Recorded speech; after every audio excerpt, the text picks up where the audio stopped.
in the public service, contrary to Section 100 and 101 of the Penal Code, Cap 63. B. Serious reasons for believing the Cabinet Secretary has committed a crime under Section 353 and 355 of the Penal Code, Cap 63. That one, Franklin Mithika Linturi, the Cabinet Secretary for the Ministry of Agriculture and Livestock Development, is currently under investigation by the Director of Public Prosecutions and the Director of Criminal Investigations, and is facing arrest, charging, prosecution, and institution of criminal proceedings in relation to 6 pending civil, commercial, and family suits.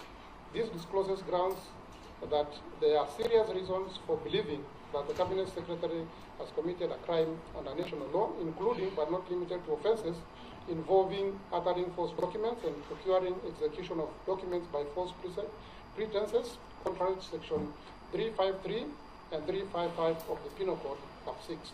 3. Gross misconduct.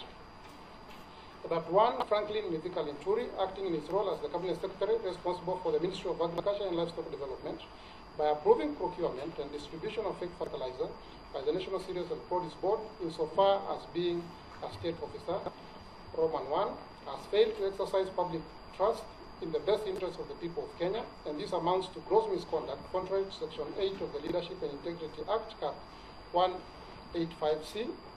Roman 2, has failed in the performance of his duties to the best of his ability to carry out the duties of the office efficiently and honestly, and to carry out the duties in a transparent and accountable manner, and this amounts to gross misconduct contrary to Section 10A and B of the Leadership and Integrity Act, Cap 185C. Roman 3, has failed to demonstrate professionalism in carrying out duties of the office in a manner that maintains public confidence in the integrity of the office, and this amounts to gross misconduct contrary to Section 11A of the Leadership and Integrity Act, Cap 185C.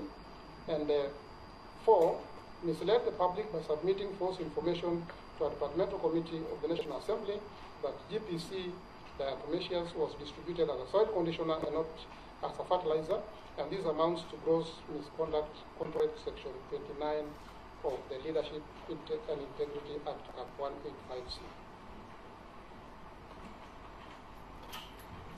Thank you. Honorable Franklin Mithika Linturi, the Cabinet Secretary, do you agree or disagree with the allegation made against you? I totally disagree.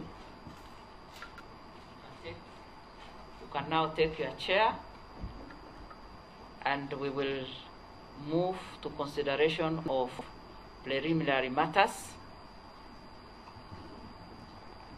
And parties are allowed to raise their preliminary objections, and this will only take about 10 minutes.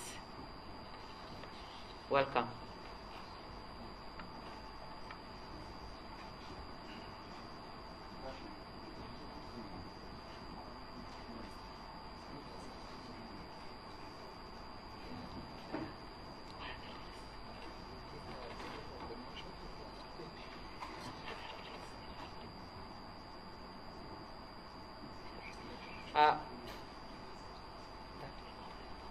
May I now allow the sponsor of the motion to begin.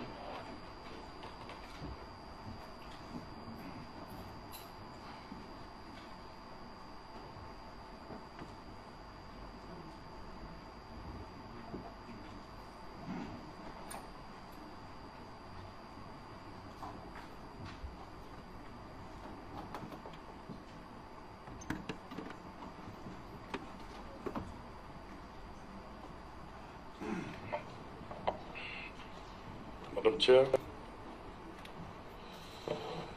there may not be objections, but yesterday we made some requests, which I'm sure are going to pronounce themselves. As a committee, those requests. 2, I had my friends talk about deduction of witnesses. Our standing orders do not allow, when a member is prosecuting a motion like this, to bring witnesses to the House. It does not allow. That goes without saying, Honorable Chair. So we are properly here with our witnesses because there's no other place that we would have taken our witnesses apart from this committee. The very work of this committee is that. 2, yesterday, 3, Madam Chair, I raised a matter of my security. Unfortunately, this committee did not pronounce itself on that matter. It's a worrying issue. We have seen very many cases of unfortunate incidences happen in this country. I have written through my lawyers to the Inspector General, Madam Speaker, I've written to the clerk, but to say the least, I expected this committee to pronounce itself to that issue. I'm a member of the National Assembly. I'm doing this for public interest. No gain. The gain is for farmers, millions and millions of farmers of Kenya, and neighboring constituencies, neighboring countries. You would recall, Madam Speaker, I come from a border town, a border county. There is a lot of trading between Kenya and Uganda. Our people go to buy things in Uganda. Ugandan people come to buy things in Kenya. It is not only Kenyans crying, even Ugandans are crying about this fake minister and fake fertilizer. I will invite my counsel to give brief comments with regard to that.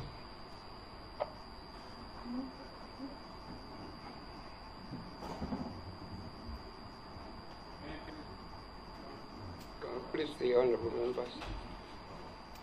My request is a simple one. One, if you would be kind enough to make an order to issue summons to Mr. Davis Patel,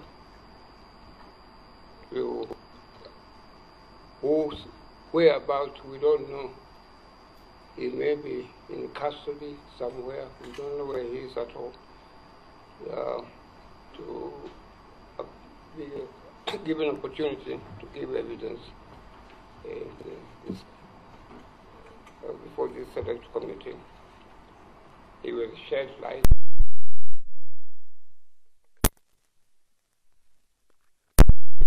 Very respectfully, the PS also to be summoned to shed light on the issues before the select committee. That is it. Thank you. Senior Counsel, we will give our ruling on some things and you will hear that. CS and his team.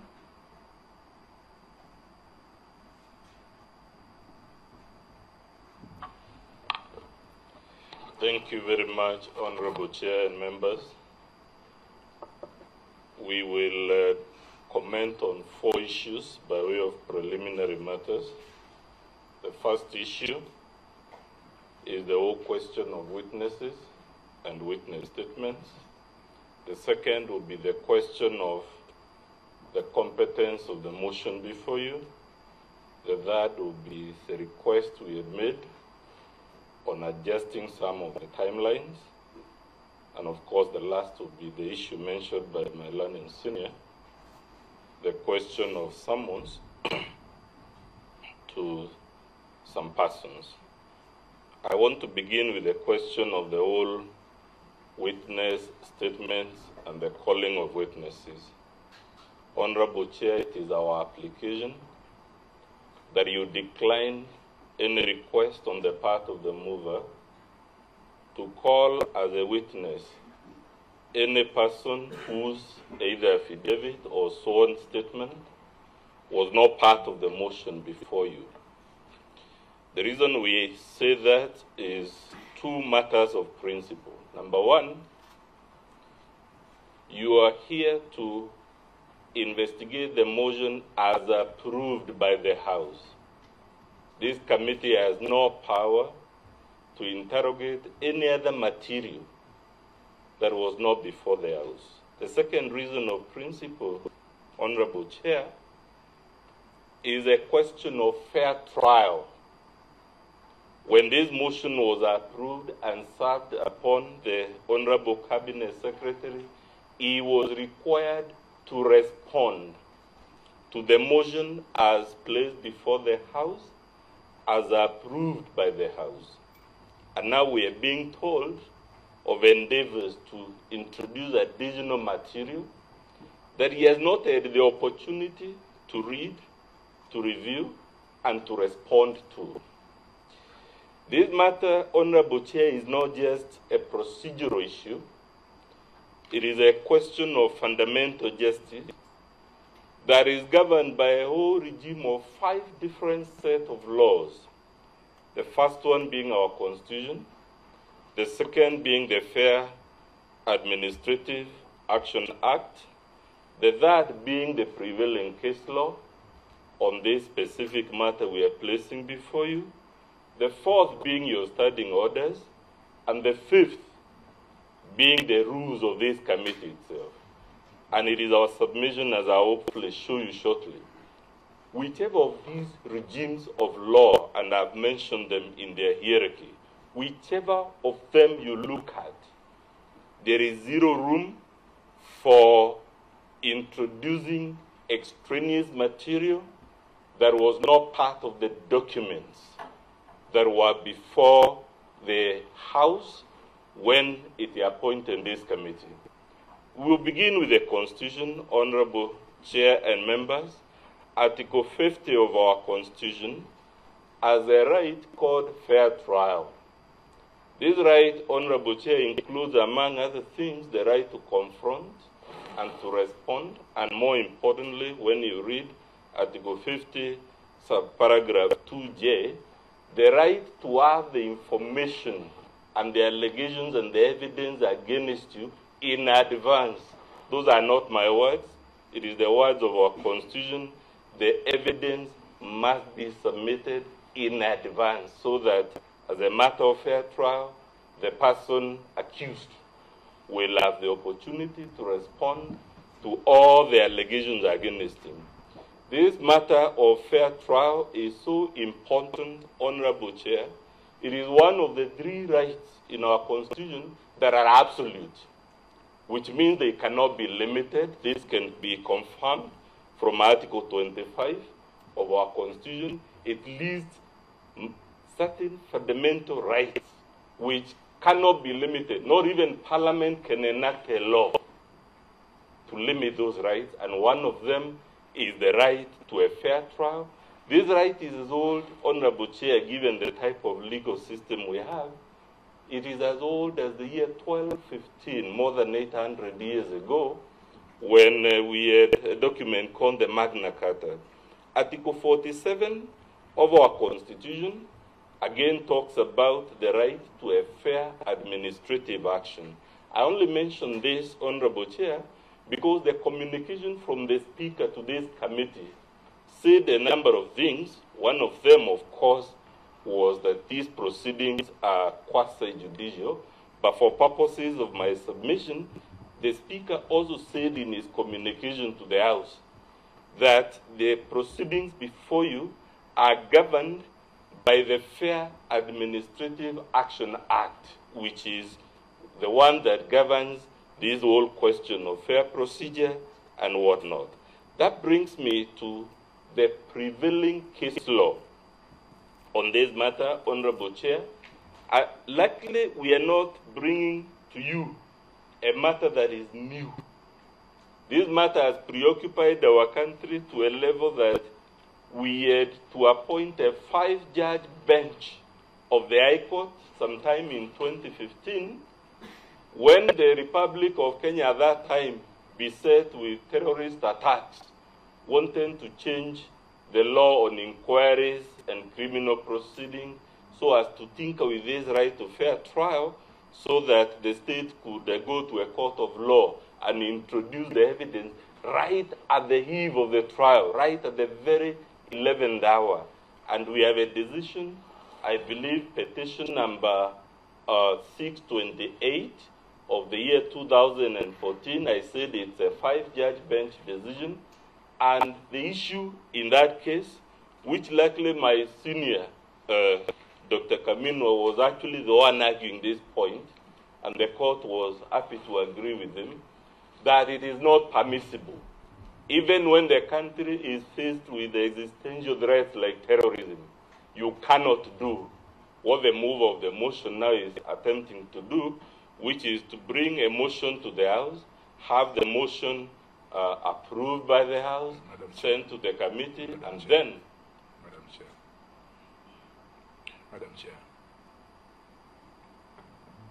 Yes, Honorable Kajwang. May I just inquire if we have this ruling before us? Is it in the bundle? Which bundle? Please point to us where it is. The Honorable Chair have endeavored to print the relevant parts of that ruling. We didn't have it, of course, in advance because we had not noticed until last night very late that this issue would arise, because we were working on the assumption. I've just given to the Secretariat. It's a fairly long ruling, so I only bothered to print out the relevant parts, and I think it is highlighted in the document. It is at paragraph 346. And all we are saying, Honorable Chair, it is not every day problems like this, our Chief Justice appoints a bench of 5 judges. Usually the practice is 3 judges, but this was a matter that was so critical to the administration of justice in this country that the CJ had to constitute a bigger bench than usual of 5 judges.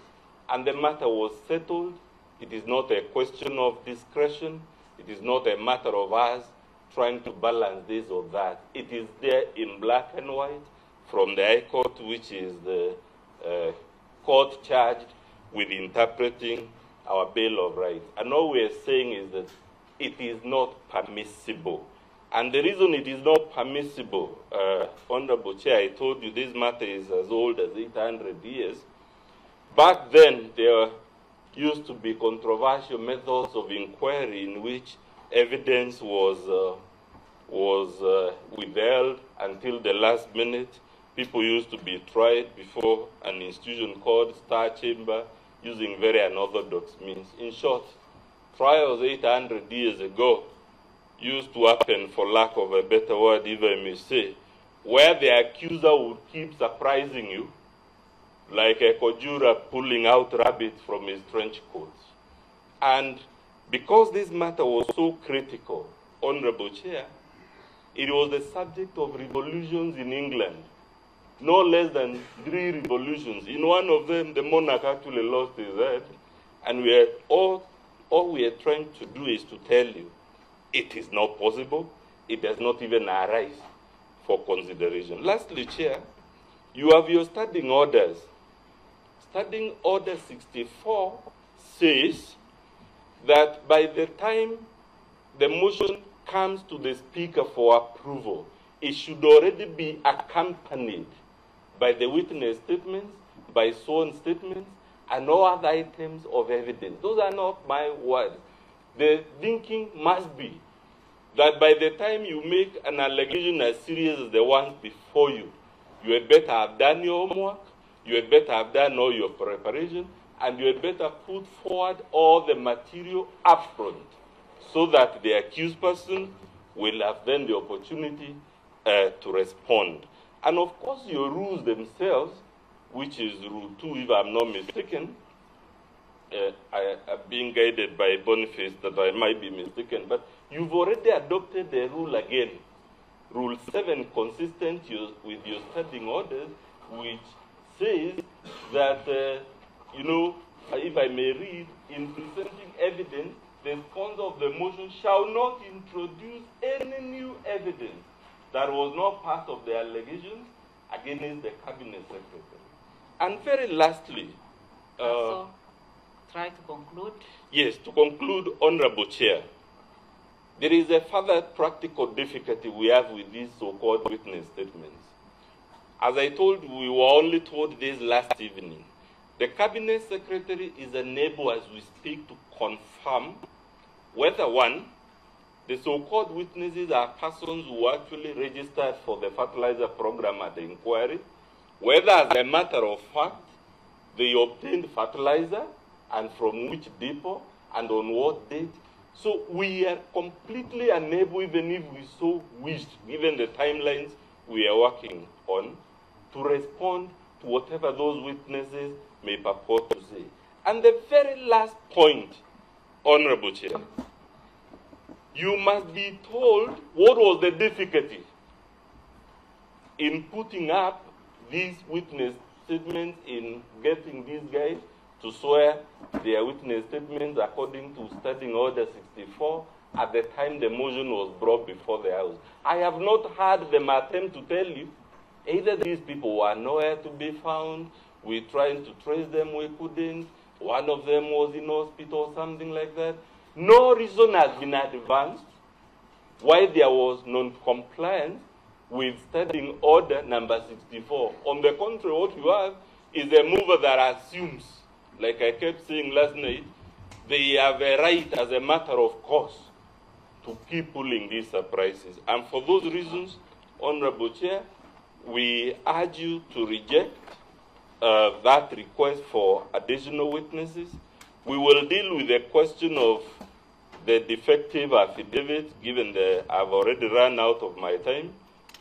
When we respond to the case, I will still beseech you to give directions on the other requests we had made, which are in writing anyway, and on the questions of summons, the parties cannot be the ones requesting you to summon anyone. It has to be the select committee exercising its own independent mind to decide we need to hear from so and so. It cannot be me, it cannot be my learned friend telling you or insisting or pushing you, summon so and so. Because a person summoned is not a witness of the Cabinet Secretary and is not a witness of the move of the motion. They are just someone summoned by the committee to enable it to understand something. Thank you. Thank you. Honor. I'll kindly ask my lawyer to make just a brief statement about that.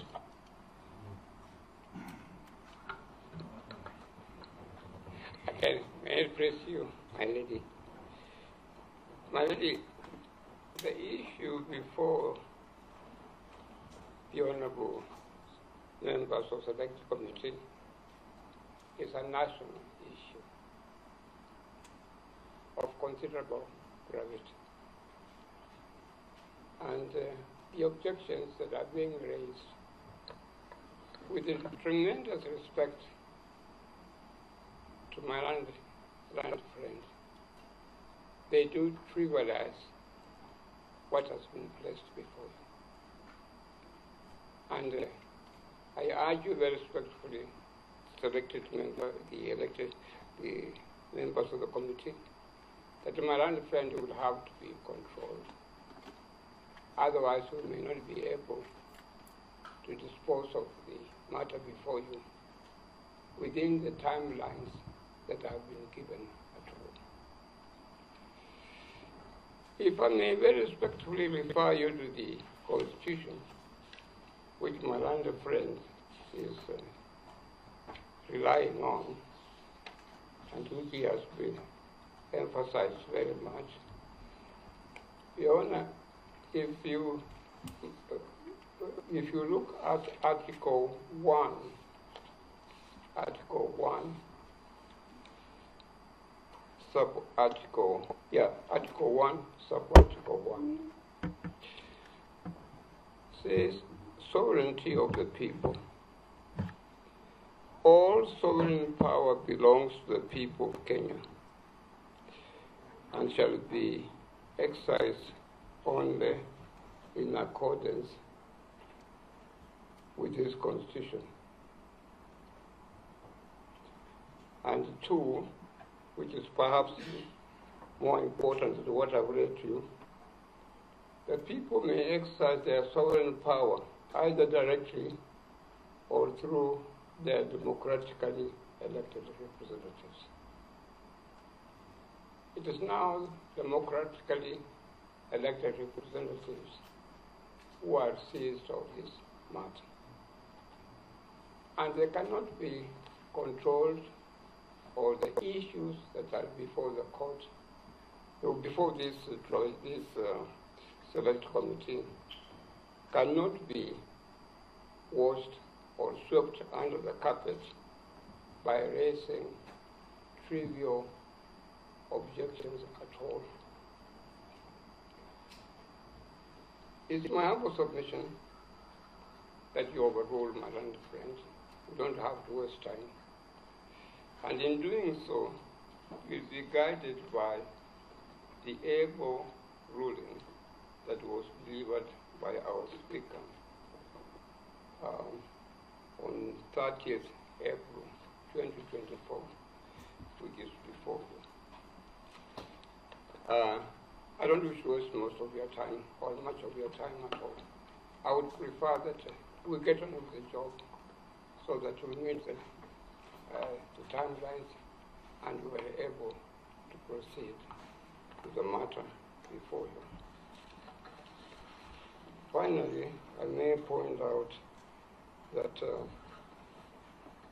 my learned friend, from what I can see, is trying really to buy time so that we do not finish this matter within the stipulated timelines we have been given. That's all.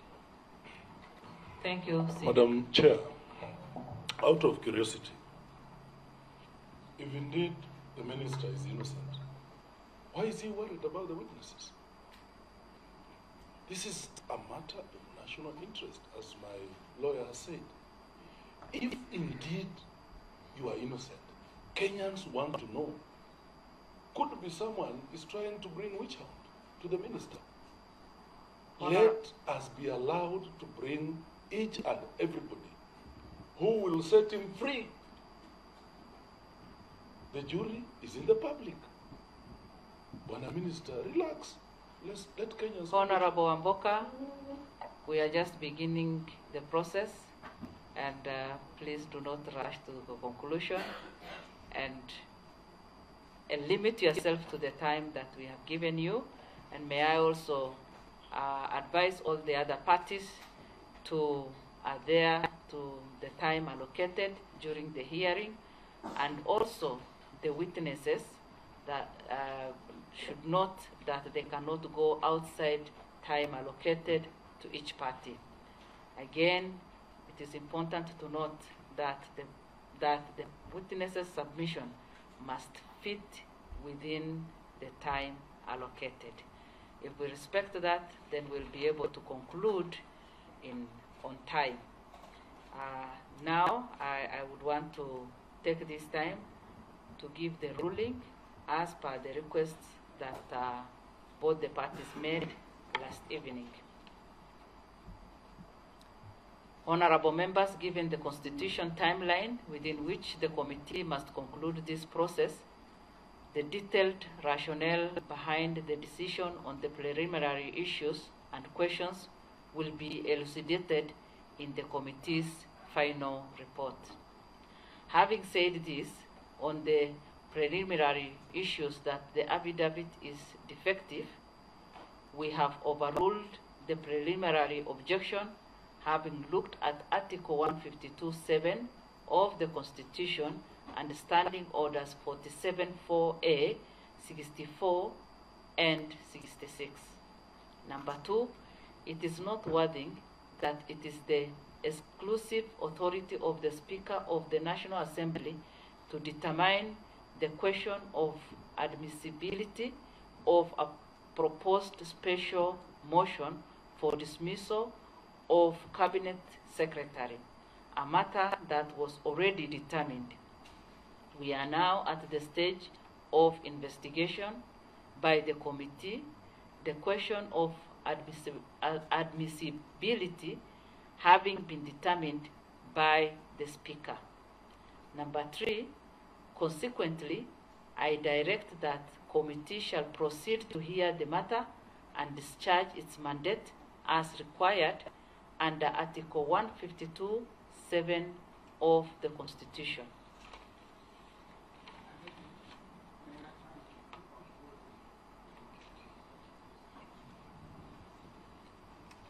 Number 4, as stated earlier, we shall give a detailed and reasoned ruling in our report on this matter.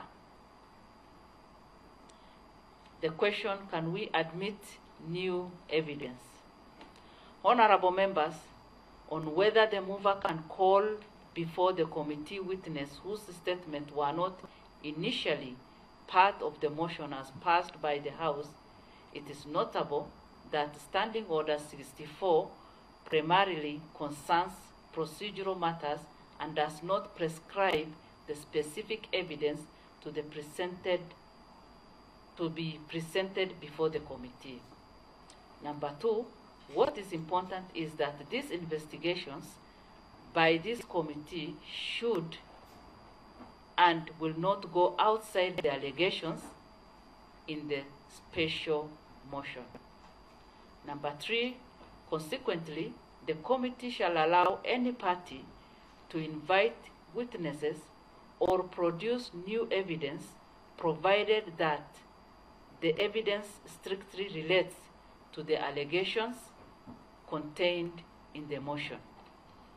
Number 4, the committee will not entertain any witness or evidence that is not relevant to or that purports to introduce new allegations outside the allegations as passed by the National Assembly.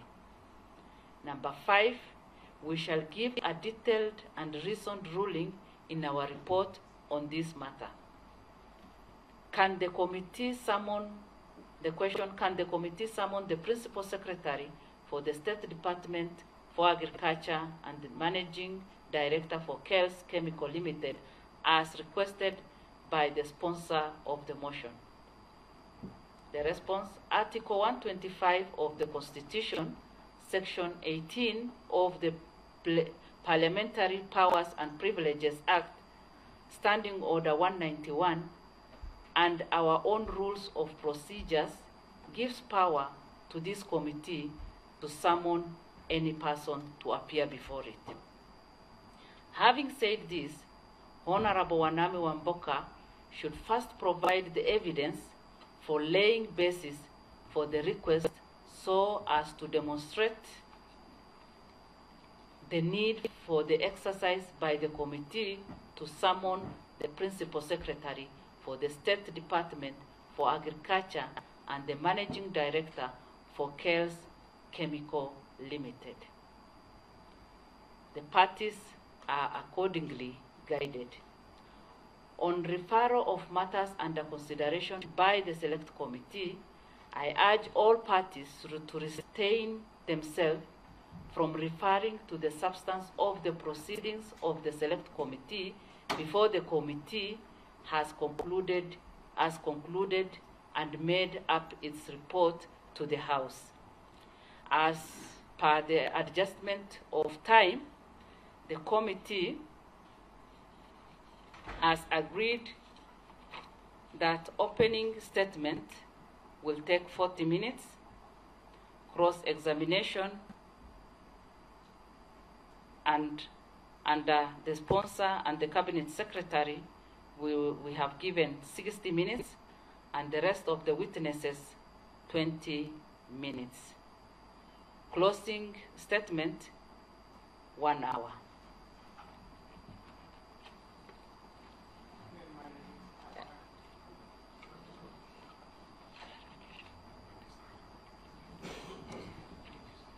The parties are, as I said, the parties are accordingly guided, and we will proceed.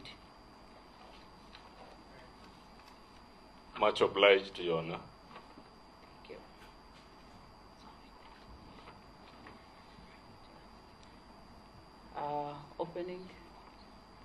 Opening statements. by Honorable Wamboka, and you have 40 minutes, sorry, 40 minutes. Sorry.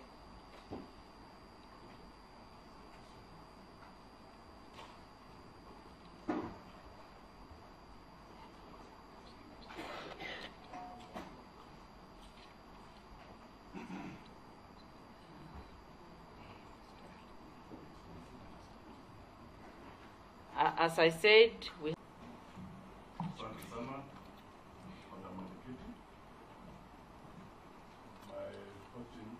my 40 minutes, I'll give some remarks and I'll allow my advocate to say something.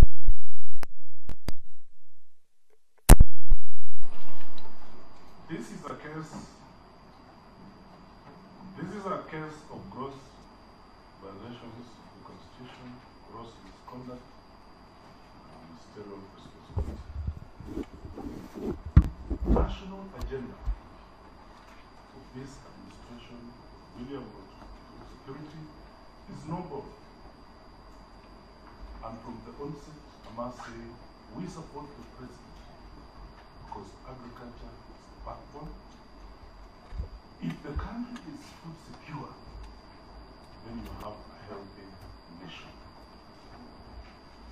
It is too critical a matter for this country to be jeopardized. Madam Chair, this motion highlights various violations meted out against innocent Kenyans through distribution of fertilizer as in demonstrated. Consumer rights have been violated, and someone must be held accountable. Ministry of Agriculture and Livestock has gone ahead. Who must take responsibility? In fact, in serious democracies, by now, the minister should have resigned.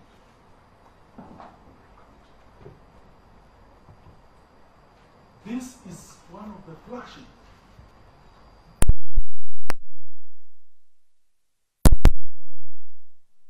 And as I said, we support the president. And that is why I'll draw your attention to the voting in the House. Honorable Chair, it was bipartisan. It was bipartisan. That is how serious this matter is.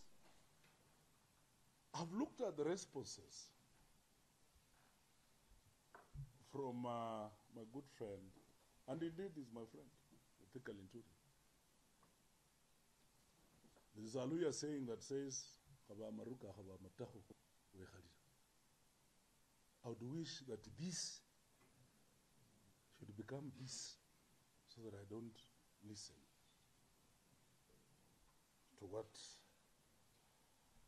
the Honorable Minister is trying to say. That, Honorable Chair, 149 members of Parliament, and indeed those who were in the House that day, will understand that there were more people. Cards were not working, and the Speaker ruled on this. 19 members, including the Honorable Nabina Bwera, my good uncle, the Honorable Michomba, they did not vote. 19 members of Parliament who supported this motion and who were in the House did not vote. It should be understood that 24 members of Parliament were out of the country, had petitioned the Clerk of the National Assembly if they can vote virtually. 24. Those numbers are growing. It is incredibly and serious. Honestly, a whole National Assembly saying something is wrong. Something is wrong. And it will be very whatever happens to this case, it will be it will be not business as usual. Because that voting, it was a vote of no confidence to the minister. It has consequences. I would be keen to imagine how ambassadors will be dealing with it. Our good friends on high moral ground, the United States, the EU, of which we shall be appealing to them, that indeed the National Assembly has passed a vote of no confidence. In that alone, it speaks volumes.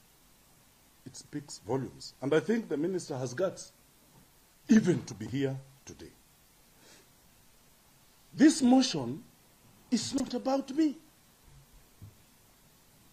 This motion is not about the National Assembly. I had some good friends in Meru saying we are targeted. No, we have very many good Merus, including my good friend, who is at times my lawyer. He's a good Meru. He's a good Meru. It's not about Merus. Merus are good people, and I want it to be understood in this committee. It is not about Kenya Kwanza. Honorable Chair, it's not about Azimio. It is Honorable Franklin Mithika Linturi versus the Republic of Kenyan farmers and diaspora. I did indicate I come from a border town. Ugandans buy things from Kenya. Kenyans buy things from Uganda. My good sister would know this. Nahayo, the Iron Lady, would understand this. The Ugandans came and bought fertilizer from Kenya, subsidized. What should they do? What should they do? I have looked at the document submitted by my good friend Mithika Linturi. And it's nothing more than a love letter from a jilted lover. That these are grievous matters of national importance, to be reduced to love matters. Ukiachwa, achika. Achika. It is indeed unfair to keep dragging the good lady, my sister, Marianne, into these matters. She has a right kukukata, kukukubali. Allow her to proceed on with her life. And I'm sure the Kenyan ladies are taking offense of this, including the Honorable Chair, that it should be unfair that your private matters should keep coming up anytime serious matters are raised. The good lady should be left in peace because she has a life, she has a family, she has children, and she needs to move on.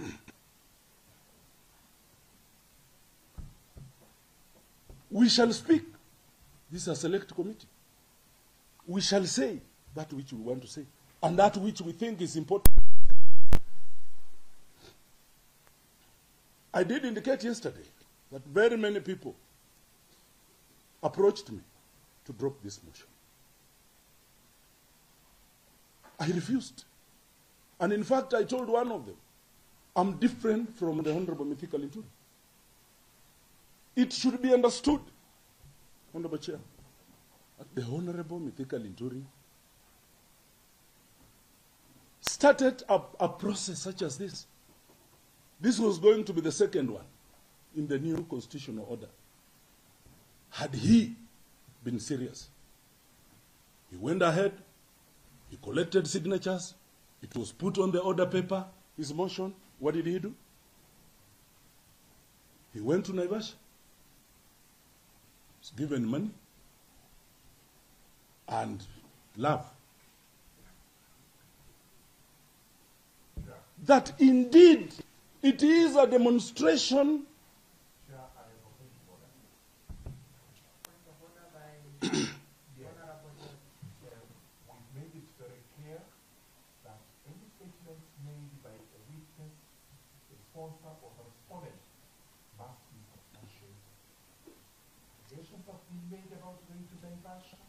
Money being exchanged.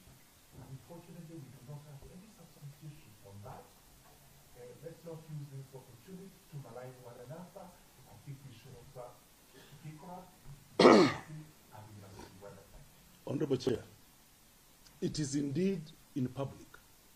It is indeed in National Assembly records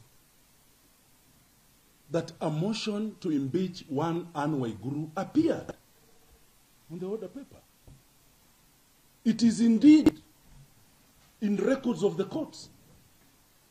In the divorce case of the Honorable Franklin Mithika Linturi and Aldai Member of Parliament, Marianne Keitani, as to where the member...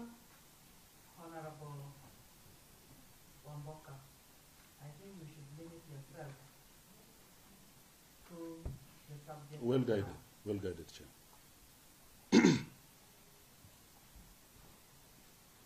But Madam Chair, I'm a serious Kenyan. I had to do this, and I have done this. Those who don't know, I'm defined by Bayaya, Bala, Banyangali, and Watachoni clans. That definition, those sub-tribes cannot allow me to be bought, cannot allow me to be subverted. That is why we're here. It's because I'm serious, and I will die for the farmers of Kenya.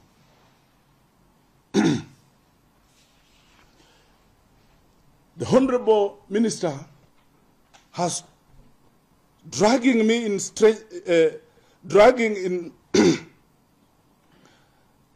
dragging strangers in the name of my alleged affairs, which cannot negate the fact that innocent Kenyans are suffering. I would want to understand, by you saying that so and so is Jack's wife, is the Honorable Member's wife, how does that relate to the suffering of Kenyans? How does that relate? And if indeed Honorable Chair of Justice Committee is fair, is only seeing one side when we speak, why should the minister bring no, I'm reacting. It is in his submissions. I don't want this committee to be turned, this investigation to be turned into love affair investigation. Please limit yourself to your motion. Yes, Honorable Chair, but it must be noted and be on record that in his submissions... Point of order by Honorable Rachel, Dr. Chair, I did not intend to interfere with statements that the Honorable Wamboka is making, but I would like to raise a matter on Standing Order 77 concerning the language that we use. And 77 says, all proceedings in the House shall be conducted in Kiswahili, English, or in Kenyan Sign Language. Twice, Honorable Chair, the Honorable Wamboka has mentioned words in a language that we did not understand, and I thought that he was going to translate so that we can understand.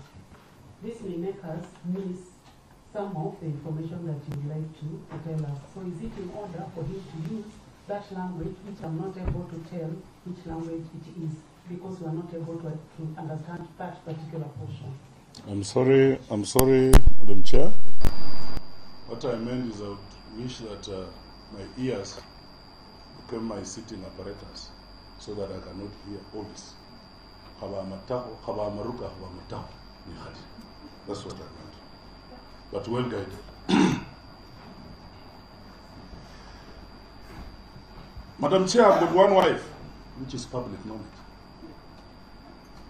This is not a forum to bequeath me with imaginary wives. And in any case, does it matter? I'm on this honorable chair because he brought it. If you look at his submissions, it's there. Point of order, Chair. Point of order by Honorable Chair.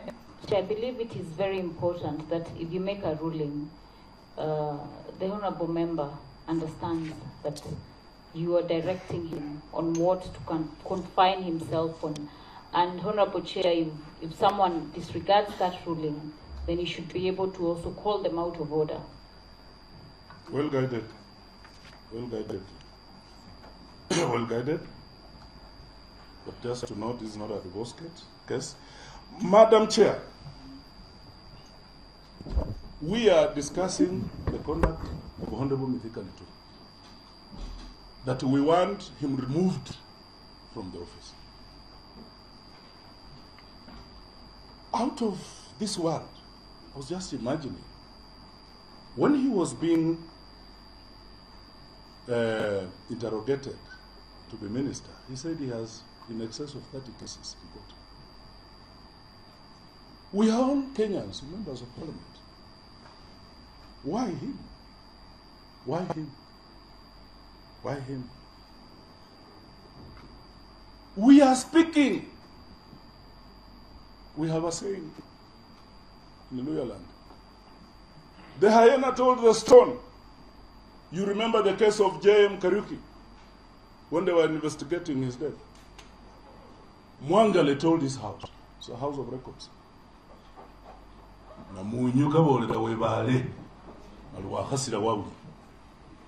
The hyena told the stone that even if you keep quiet, you've heard me. Honorable Mithika Linturi, even if through the chair, even if you keep quiet, you've heard the cries of the Kenyan people. Thank you, Madam Chair. Now, call my lawyer, the Honorable Dr. Haminwa, to give the balance in a minute. Asanteni sana, Mungu ambariki.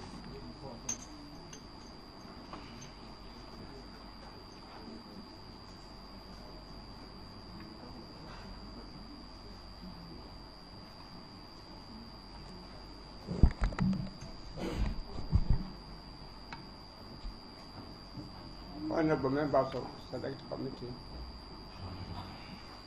I feel really privileged to appear before you. It is a great honor. Order, Chair. Point of order by Honorable Moses. When he was speaking from there, we were having difficulties to hear him. But again, he's there, we're still experiencing the same. We're not getting him well. Okay, I'll speak loudly.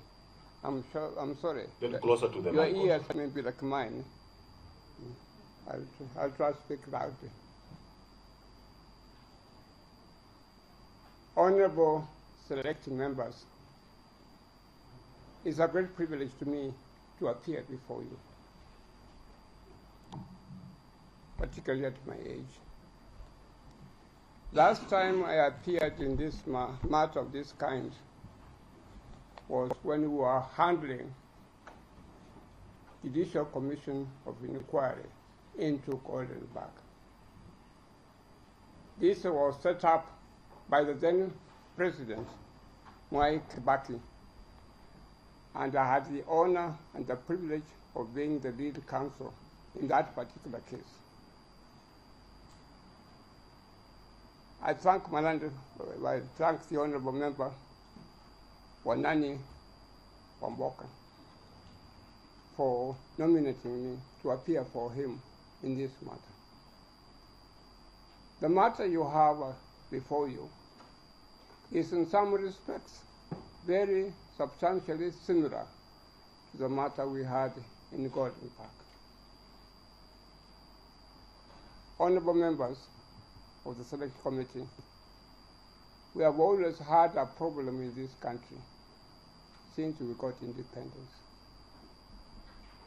And the problem is of what I term, and some academicians term, portfolio corruption. Individuals who have been given portfolios and they are corrupt.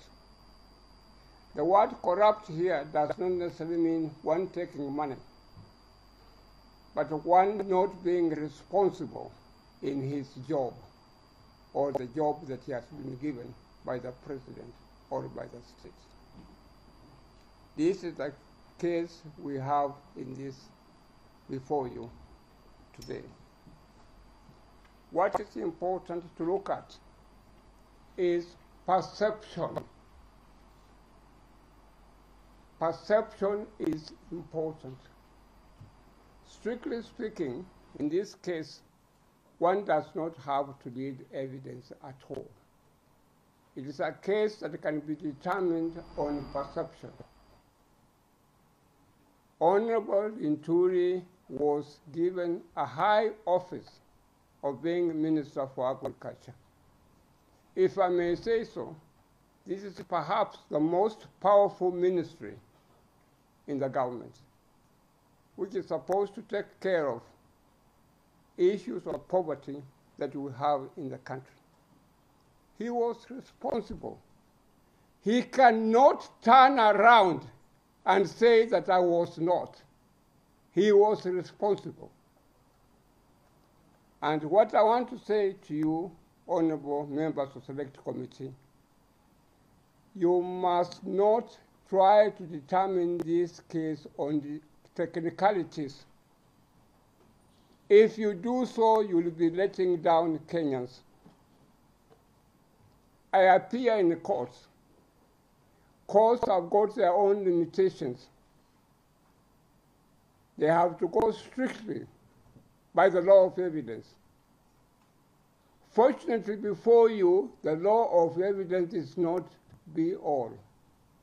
You are quasi-judicial organ, and you are expected to look at this matter in a much broader manner than courts would do.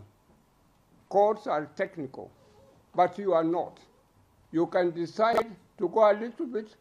If not, look at the whole thing and see that is so and so guilty according to perception. And that's why Wanana Wamboki, the one who was instructing me, brought this matter before you as the representatives of the people to look at the matter very, very broadly. There is a concept prevailing in academic circles or in books and so on called state capture. This country is under state capture because of corruption. And the corruption can only be minimized, can only be swept under the carpet if Parliament rises to the occasion. Courts may make a contribution, but they are controlled by technicalities, the law of evidence. This noble house is not controlled by technicalities at all. Let us go by perception. Let us look at the matter in this very broad manner and find out whether we can get a solution for the country.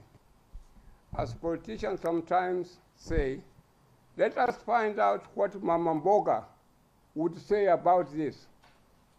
And indeed, if you go and carry out a census to find out what Mama Mboga would say, Mama Mboga would say, Honorable Linturi should have resigned long time ago as a matter of principle. He should not continue to be a minister in charge of agriculture at all. I urge you very respectfully, let us move on with those few remarks.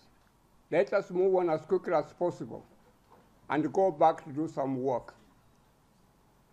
If I may borrow the words that my client has used.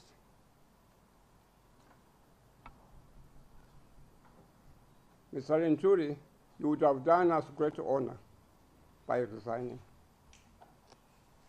You would have set a big precedent, and you would have gone down in history as a big man. Thank you. I have my Junior Assistant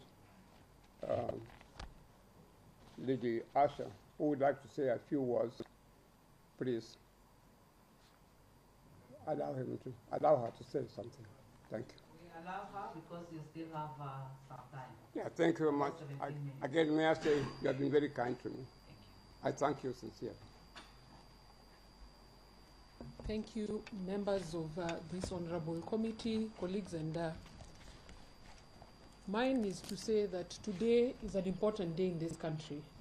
This committee will set a precedence for this nation. This committee, honorable committee, will set a precedence in this country. The matter before us is not about the CS individually, but it's a collective issue that touches each and every Kenyan. The minister, as per even his documents, has mandate before the law, and one of the functions of the CS, just to highlight, is to appoint board members of public institutions. It is important throughout this hearing we will also highlight how that was not done despite it being his mandate. As we continue with the hearing, you will realize from the bundle of documents that there is a Fertilizer and Foodstuff Act that is Cap 345. The minister has duties directly to appoint a board. Honorable members, I request that we look at this matter holistically and we do not tie down this matter to a witch hunt as has been alleged. The minister was responsible to appoint the board. The board, as you can see, we will tabulate that as per the Act, is mainly to do the job of procuring, distribution, but specifically the issue of subsidized fertilizer. The minute the CS did not do that mandate that Kenyans, their constitution and acts of parliament gave to him, he actually saved Kenya. He actually put Kenyans in the situation we are in. It is important to note that as a result of that, there are various violations that arose from that act that he did not commit.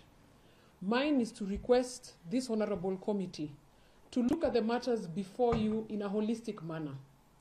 Remember, there are Kenyans who are affected by this. This is a matter of national interest, and I thank the committee because there were rulings also from the previous Speaker Marende on issues on public interest matters in terms of technicalities. Again, I would request that we not only limit ourselves to looking at things that do not touch the subject matter of fake fertilizer, because that is the reason we are basically here. It's not that the mover of the motion woke up one morning and said, I want to impeach the Honorable Mithika Linturi. The basis of this is that as a public interest matter, there are Kenyans out there who have the fake fertilizer, and it is in public knowledge. So today before you, we want to stipulate what the CS has done in regards to the issue of fake fertilizer and stipulate the gross misconduct because we are guided by the Constitution. So I humbly request that this honorable committee does not look at it from one angle.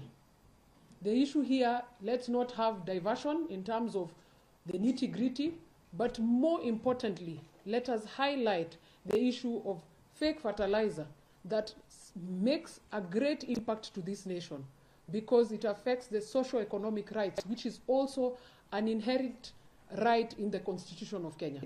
There are farmers out there who have not been able to have their produce, who have not been able to plant, and that had ripple effect not only to the farmer and the family, but to the economy and food security. So I would wish the committee to consider this thing holistically and look at the aspects that it touches. It's not about a witch hunt, about the CS.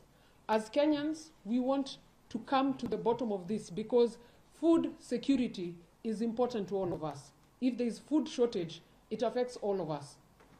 Therefore, I request humbly and with humility that the committee gives us the time, just like they will give the Honorable Mithika Linturi time, to be able to table issues that touch the issue of fake fertilizer and the omission of the CS from his duties that resulted to what we are facing as a country.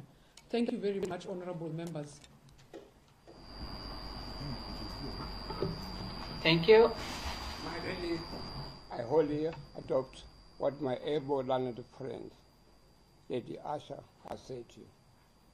And I reiterate very politely and very respectfully, let Honorable Linturi, Cabinet Secretary, go.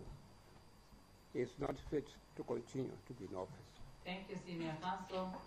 Honorable Wamboka? Yeah, we still have some 11 minutes. Okay. Honorable Chair, one of the key, a minister must be trusted because he represents government.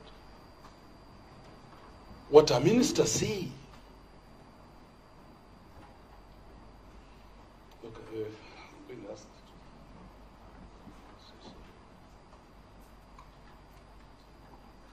We apologize.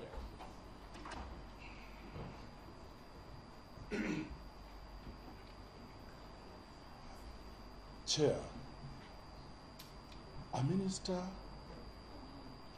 holds that office in trust. A minister must be trusted. A minister has a duty to give the right information to Kenyans. As we will be demonstrating, this minister, my good friend, the Honorable Mithika Linturi, on this case of fertilizer,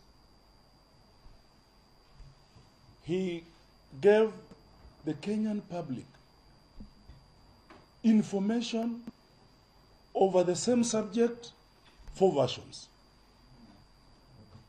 Initially, there was no fertilizer. There is no fake fertilizer. Initially, there's only 3,000 bad fertilizer on the market. But the minister went ahead to even tell Kenyans about soil moisturizer. Honestly, we shouldn't have reached here. We should not even be discussing this matter because Kenyans need to discuss the minister. Kenyans need the truth and nothing but the truth. As we will be demonstrating, this is not the first time we have scandals in that ministry. As part of the reasons why, if you go through a submission, the minister should be impeached. This is not the first scandal in the Ministry of Agriculture and Livestock Development. We had the sugar scandal. Kenyans kept quiet. Someone had to speak, Madam Chair, about this.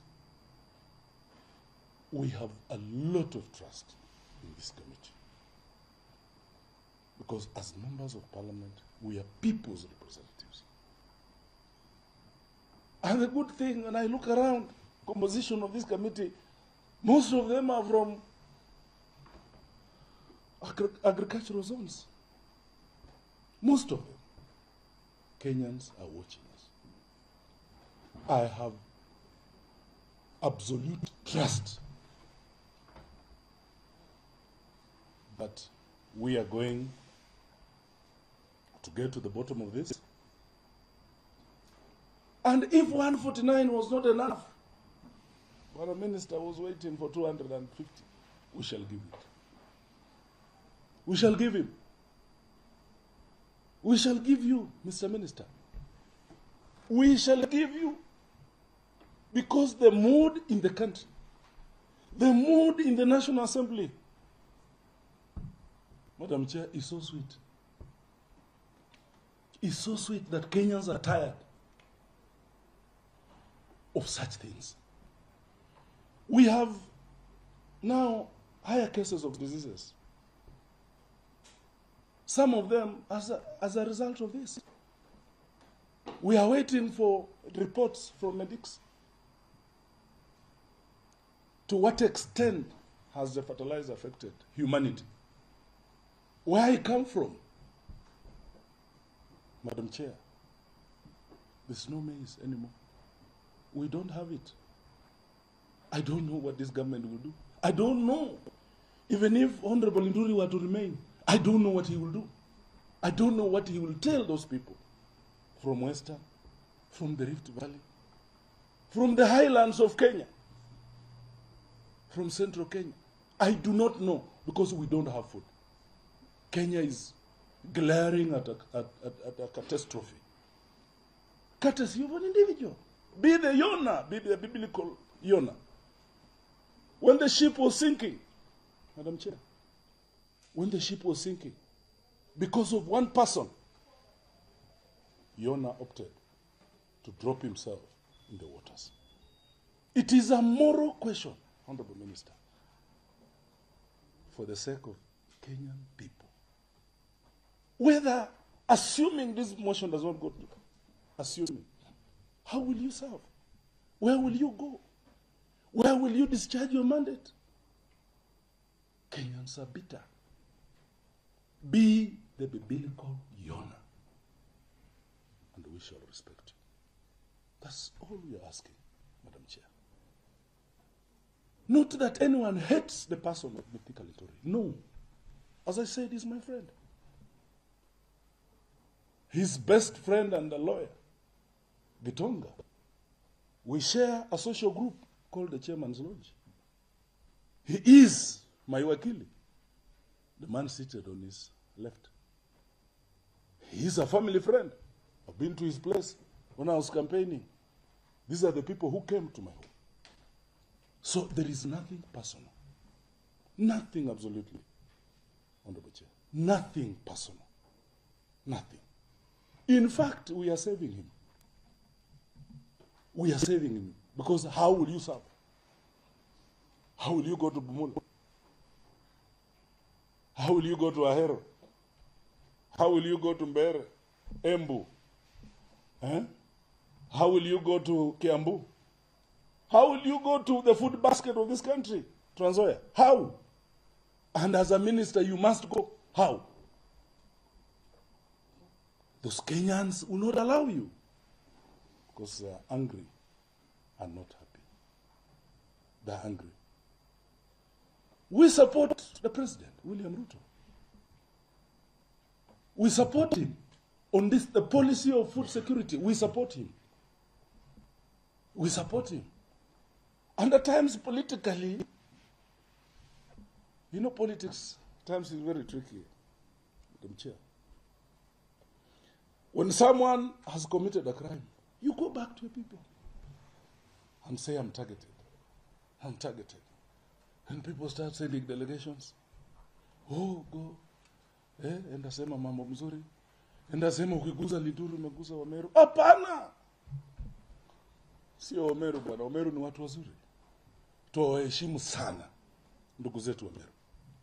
Hata Mithika ni mtu mzuri, lakini mambo haya yamefanyika kwa wizara yake. So we understand, and that is why we are helping the president. We are helping the president. It is the parliament, it's the National Assembly that has sacked Honorable Linturi, as it were. It is not the president. I know the president's hands may be tied. Tafadhali ndugu zangu, tuwakilishe Wakenya. Wakenya wameumia na wanaendelea kuumia na wanaendelea kuumia na wanaendelea kuumia. That a minister can give 4 different versions of the same story, it is a disaster. A disaster. That a minister can go, as we will be proving to this house, to talk to someone else that please I need you to save my job, as it was given to the Agriculture Committee. Please take responsibility on my behalf. I'll protect you. That is what we are discussing here. So what is it that you want to tell Kenyans? Someone else should come and shoulder your responsibility so that you protect him? But what about those farmers? Honorable Amboka, you have 2 minutes. Yes. In fact, 50 seconds. I'm done. I'm just waiting for the time. What will you tell those farmers? What will you tell those farmers? Senior, you want to conclude? Yes, I want to conclude. Yeah, you say something.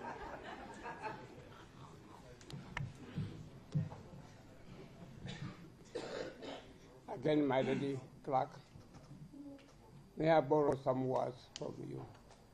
You mentioned something that may I say, touched me, that let us not trivialize national issues by bringing in love. I was reading a response that has been filed before the honorable members of the Select Committee, and the main defense appears to be that what is before Parliament of Kenya, National Parliament of Kenya, dealing with the grave national issues, is because of my ex-wife. My ex-wife is the one who is bringing trouble. Unbelievable. Unbelievable that you should trivialize a matter of national, international issue and say it's my ex-wife who's doing this. Let us not invoke mundane, primitive concepts of love, of tribalism, of religion. Those no longer make sense in Kenyan context at all. We are all nationals of Kenya. We are all concerned about Kenya. We want Kenya to move on and become like Singapore, become like Korea, the way those people came and lived in this country, studying the way that we are doing things, and they were very much impressed. They have developed more than ourselves. And we have gone backwards because of corruption, portfolio corruption in the country. It is only Parliament that can save us. If it is marriage, we intermarry. I had a Kikuyu wife. Unfortunately, she died. I loved her. When she died, I cried. She was a good woman, Joyce. She became a judge. My son, the firstborn, unfortunately is dead. He was married to a Meru lady. I never objected. She was a good daughter-in-law. So these things of invoking tribalism, invoking love, and so on, must cease. And you as Parliament, you must rise to the occasion and tell people like Linturi, go. We have had enough of you. Thank you. Thank you, Senior Counsel. Honorable Wamboka, please provide us with the list of your witnesses so that the members can know the individuals who will be representing you.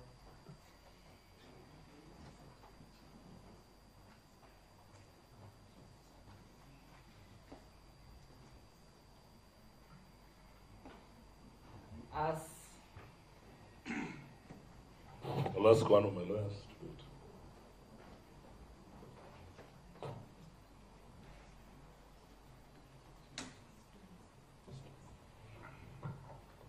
Please provide the list to our secretariat and we proceed. Chair, we had supplied a bundle, this bundle that is supplied to the whole committee, or part of the committee.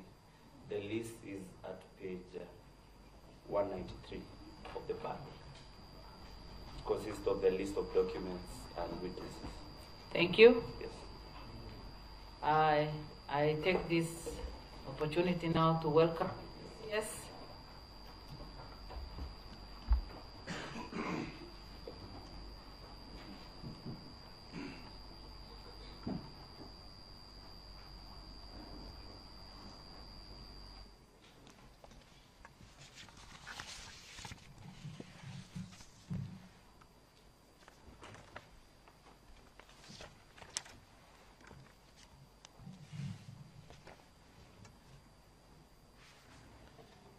Thank you very much, Honorable Chair and members. My name is Mudomi Dienkolu. I'll be making the opening statement on behalf of the Cabinet Secretary.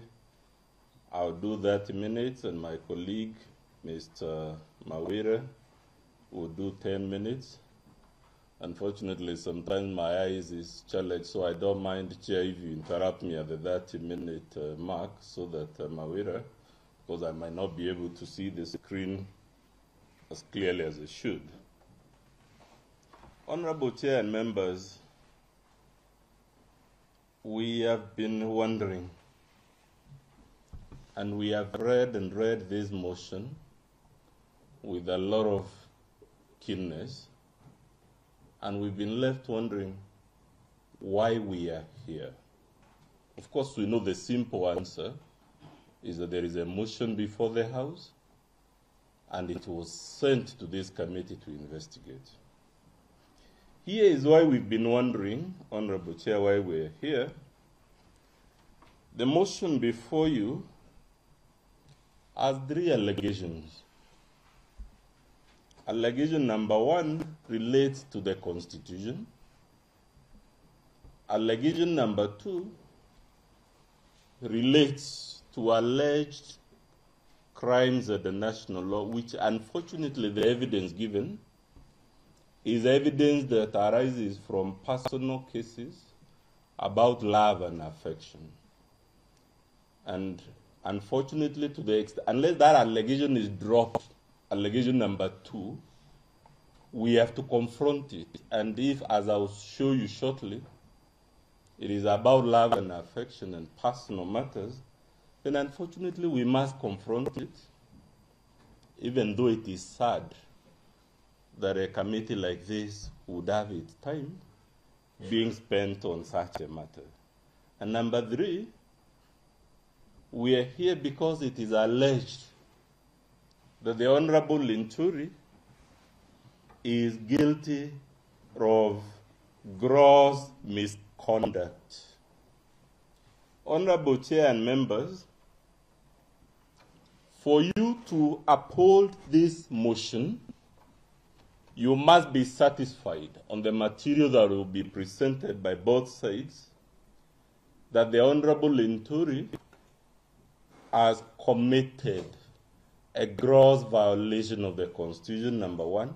2, that there are serious reasons, not frivolous reasons, not reasons tied to unrequited love and affection, that warrant a belief he has committed a serious crime under national law. And of course, you must be persuaded that there is an act or omission, a specific act or omission on the part of the Honorable Linturi that constitutes any of these 3 things, either a gross violation of the Constitution or a crime under national law or gross misconduct. We have, in our response, Honorable Chair and members, that we filed yesterday, presented before you a decision of the Supreme Court under Annexure number 7 in our BADO, specifically on pages 132 and page 190 to be more precise, on what the apex land court in our land has said is the threshold that must be satisfied when you're seeking to remove a state officer from office for allegations such as the one before you. And when you read it, I will invite you to note that 1, there must be a specific act, a specific omission attributable to the Cabinet Secretary that is in question. I use the word specific, not nebulous and broad and vague and amorphous. Number 2, that act or omission which you must be satisfied has been committed, there must be a nexus between it and the Cabinet Secretary, which is to say, contrary to some of the submissions I've had, it is not a matter where you say some guy must be hanged for this. Somebody must be crucified for this. No. The Supreme Court has said there must be a nexus, a link between the Cabinet Secretary and the matter in question. When you read that decision, I will invite you to note it also has certain evidential thresholds. It is very easy to allege things. Proving things is where things become a bit more serious. And the Supreme Court has set the standard in flyer number 7 of our Bado. The linchpin of this case before you, Honorable Chair and members, is quote unquote that the Honorable Linturi approved the procurement and distribution of fake fertilizer. So for you to uphold this motion, you must be shown by way of evidence, not nice English, not high-sounding political speech, that the Honorable Linturi, quote unquote, approved. Cabinet secretaries make their approvals in writing. That's what our Constitution requires. We'll be interested to be shown the approval in question. Because without that approval, then the allegation must fall on its face. We will be urging you when we get there, Chair, to ask yourself whether, as a matter of law and fact, two things, law and fact, whether the Cabinet Secretary for Agriculture or indeed any other Cabinet Secretary is allowed, as a matter of law or fact, to approve procurement decisions, whether as a matter of fact the Honorable Linturi approved or in any other way engaged in any act or omission that can warrant the accusation that he approved the procurement of fake fertilizer. When we get there, Chair, we'll urge you to read document number 3 in our Bado, and document number 10, and document number 21 in our Bado. And we'll be urging you to check and to find that when you read those documents, one, it is clear that the NCPB is a semi-autonomous government agency with its own board, with its own bureaucracy that is legally and factually immunized from ministerial control of the type that is alleged before you. We invite you to note, because the allegation is one of approving procurement of fake fertilizer, we'll be inviting you to note from document number 3 and document number 10 and document number 21 that there was no tender document for procurement of fake fertilizer. On the contrary, on the record before you, the procurement in question was, quote unquote, to procure fertilizer that meets the standards set by the Kenya Bureau of Standards. You will know from those documents that the accused person before you even took steps, as per the document number 21, to remind that semi-autonomous government agency that they had to procure fertilizer that meets the specifications and standards set by the Kenya Bureau of Standards. Chair, this brings me to allegation number 2, which I said it is sad. We may want to wish this away. Allegation number 2 tells you that there are serious grounds for believing the Honorable Linturi has committed a crime under national law. What is the material that has been placed before you at pages 15 to 17 in support of that allegation? I mean page 15 to 17 of the motion before you. It is a list given there court cases between the Honorable Linturi and the Honorable Member for Aldai constituency, which in the mover's own words, these are not my words, they are personal, civil, family, and commercial disputes. So it is not as Honorable Chair that I brought a matter of love, affection, and personal vendetta before you. It is ground 2 of the allegation on the record. All those 12, 15 or so cases cited there are personal disputes between the Honorable Linturi and the Honorable Member for Aldai constituency. And when we get there, the million-dollar question is, if this is not a trivial matter of love gone sour, how did the mover of the motion use material of personal family disputes as the core basis upon which an entire allegation number 2 of his motion is based? But more importantly, when we get there, Honorable Chair, we have produced before you 9 decisions of various courts, ranging from the Court of Appeal, going to the High Court, going to the magistracy, about all those so-called personal, family, and commercial disputes that form the anchorage for ground 2. And when you read the judgments and rulings and orders we have placed in document number 11 all the way to 19, the common denominator is that the courts have ruled all those disputes in favor of the Honorable Linturi. So the million-dollar question, Honorable Chair, yes, let's assume a motion like this can be based on personal court disputes. Does it mean if someone loses court cases, they have lost at the Court of Appeal, which is the highest court on those matters, they can't go to the Supreme Court? They have lost at the High Court.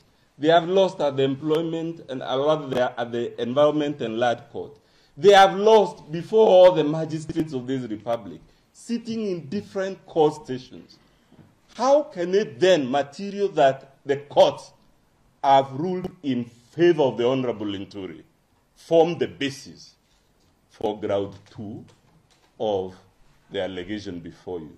You have been told because, again under ground 2, because of those family cases, the Honorable Linturi is facing an imminent arrest, imminent prosecution, and whatever.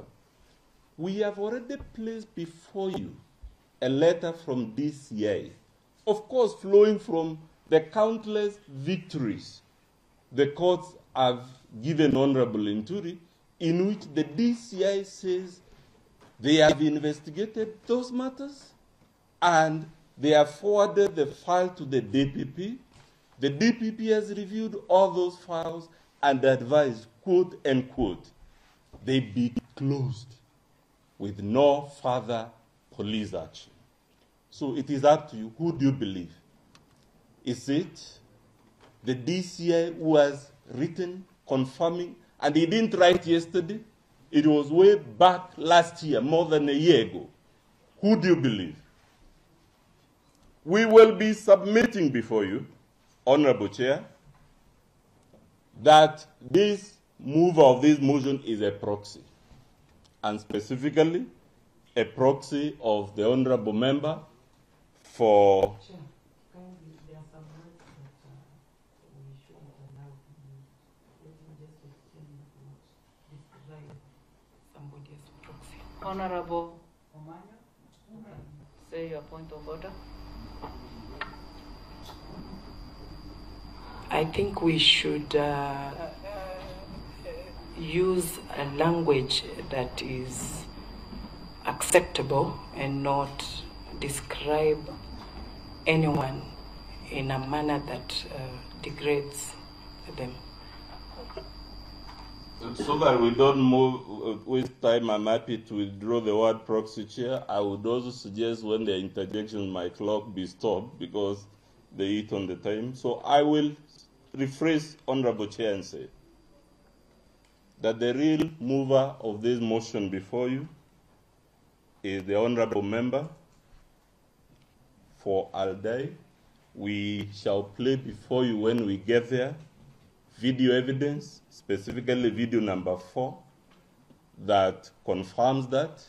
We shall invite you to look at all the cases that form the basis of ground number 2, of allegation number 2.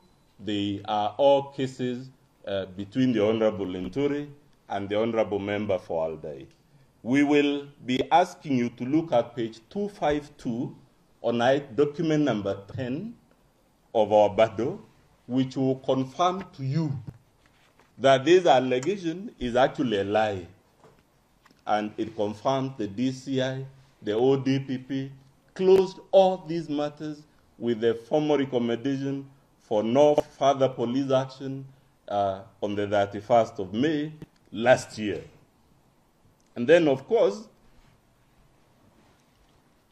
we'll be asking you, Honorable Chair, when we get there, all these so-called family, criminal, civil, and family and commercial disputes, they were matters that the House considered when it approved the Honorable Linturi.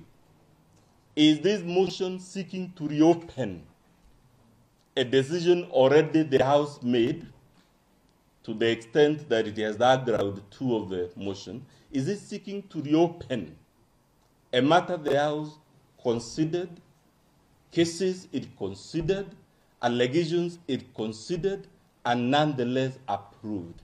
And when we get there, we'll be humbly suggesting to you, it is not possible. A cabinet secretary cannot be removed from office on account of matters that the House already considered in making the decision to approve their appointment.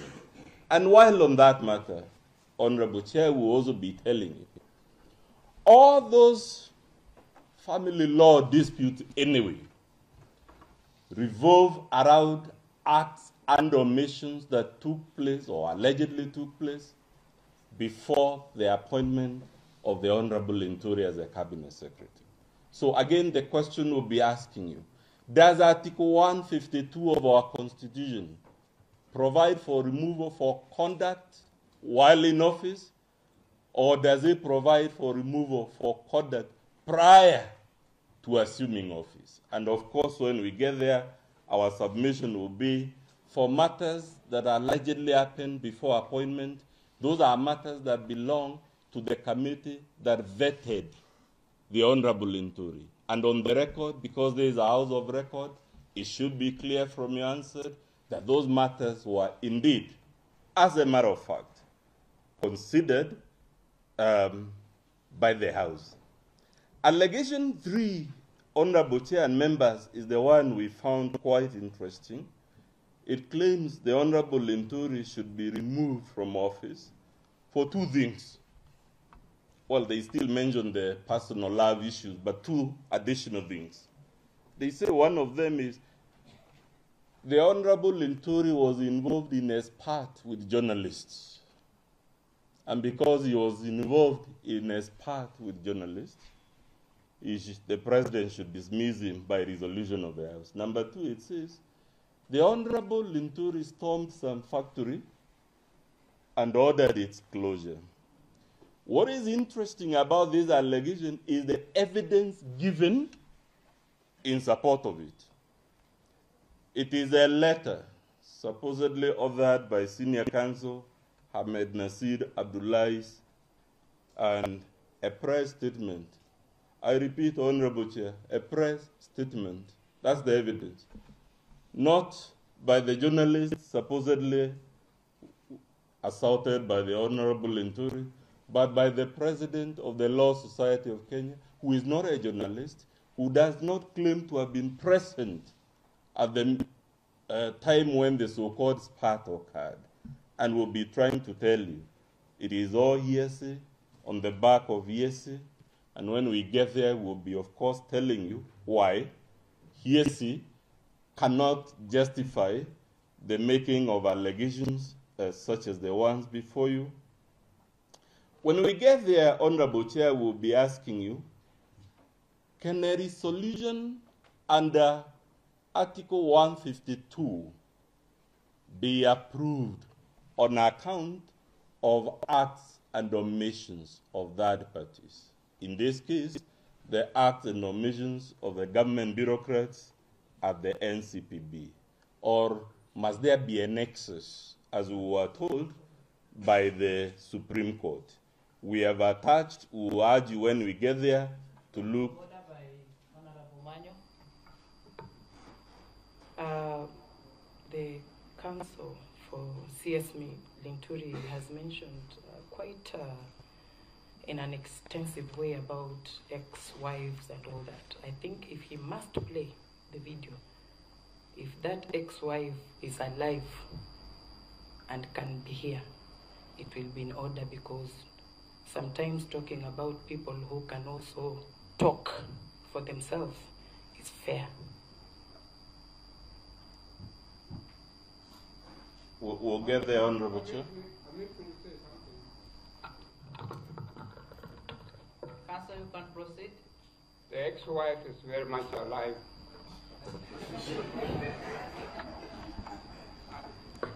You may be, I do contact ladies, I do talk to ladies in the evening. I talked to her last night. She's very much alive. After reading the response that had been filed in the court, I said to her that, look, I understand that you had one child with the Honorable Linturi. She said, no, I mean, I never had a child with that person. Senior Counsel, you did your part, but you have given us a good break of laughter. So you can proceed. Is that the way all this is eating into my time, I hope that will be calibrated accordingly. But Chair, I was about to tell you that the person I have come to represent here is a man who has held many state offices in which he has served with honor and distinction. We have particularized that in paragraph 2 of our affidavit. The man I represent, contrary now to the calumny writ large in our press and other fora, has actually had very impressive performance as a cabinet secretary, recognized not by himself, not by his ministry, but indeed by independent agencies of state that are not under his control and direction. And to that extent, when we get there, we will show you a document, I believe number 4 in our response, from the Central Bank of Kenya. And I think even the haters of Linturi will agree, Honorable Chair, that the Central Bank of Kenya is one of our most credible public institutions. So if such an institution tells you Linturi has achieved phenomenal success as a cabinet secretary for agriculture, it must count for something. You may not need to buy it entirely, but it must surely count for something.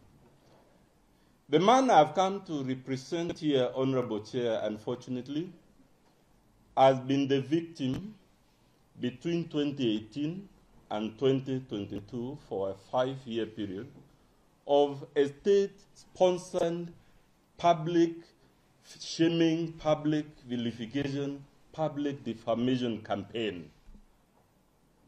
We are mentioning this, Chair, because as human beings, there is a tendency sometimes to say, it is that bad guy again. The Honorable Linturi, of course, as you'll find in his response about this issue, is that this campaign was sponsored by the previous administration, which again latched onto the personal, commercial, family disputes. So that at every TV broadcast for those 5 years, at every possible newspaper headline, at every possible FM radio show, it was always Linturi the bad guy. And specifically, I represent a man who has been painted to the world as an incorrigible, womanizer, criminal, fraudster, thug, scoundrel. You can call it whatever. I represent a man who, unfortunately, for lack of a better word, Honorable Chair, is the dog that has been given a bad name.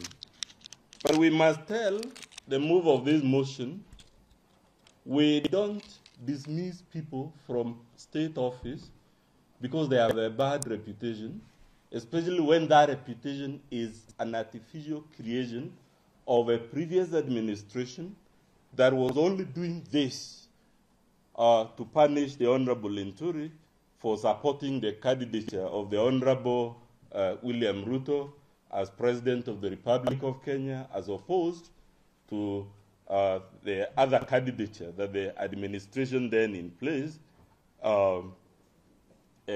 preferred. What I'm trying to tell you, Honorable Chair. May I say something? May I raise an objection? Right. I'll allow. Senior Counsel, just a minute. Honorable Kajwa. No, on account of his age, he can go first. Senior Counsel. I'm most grateful to my learned friend that he acknowledges age as being a virtue. Now, may I say this to my able learned friend? We must move from this culture, which was started in Kanu days, of keeping on mentioning the head of state in proceedings in order to get sympathy, appreciation, and respect. His Excellency William Ruto is not a party to these proceedings. We don't have to mention his name at all so that to impress anybody. Let us move from this culture of moving of mentioning head of state. You don't get such a thing in England where people are mentioning the Queen in the proceedings or the Prime Minister in the proceedings and so on. Nobody has done anything against Linturi because he was not friendly to the previous regime headed by His Excellency Uhuru Kenyatta, or because he is close to His Excellency William Ruto. Let us keep out mentioning names of heads of state. Senior Counsel, Honorable Bajong.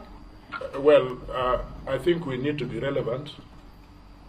Even in open submissions, you must be relevant to the facts in issue. Those facts are fake fertilizer and the ones you call love and affliction or whatever they are. To get into politics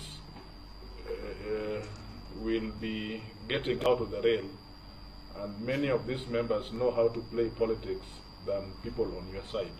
So just come back to what is relevant and prosecute your case and finish it. Honorable Chair, I'm guided, Honorable Chair. Just for the record, I'm not saying this because it is irrelevant. Every legal dispute has a context in which it arises. And if you just allow me to finish, it will be clear why I'm mentioning this, and specifically so that we don't waste more time.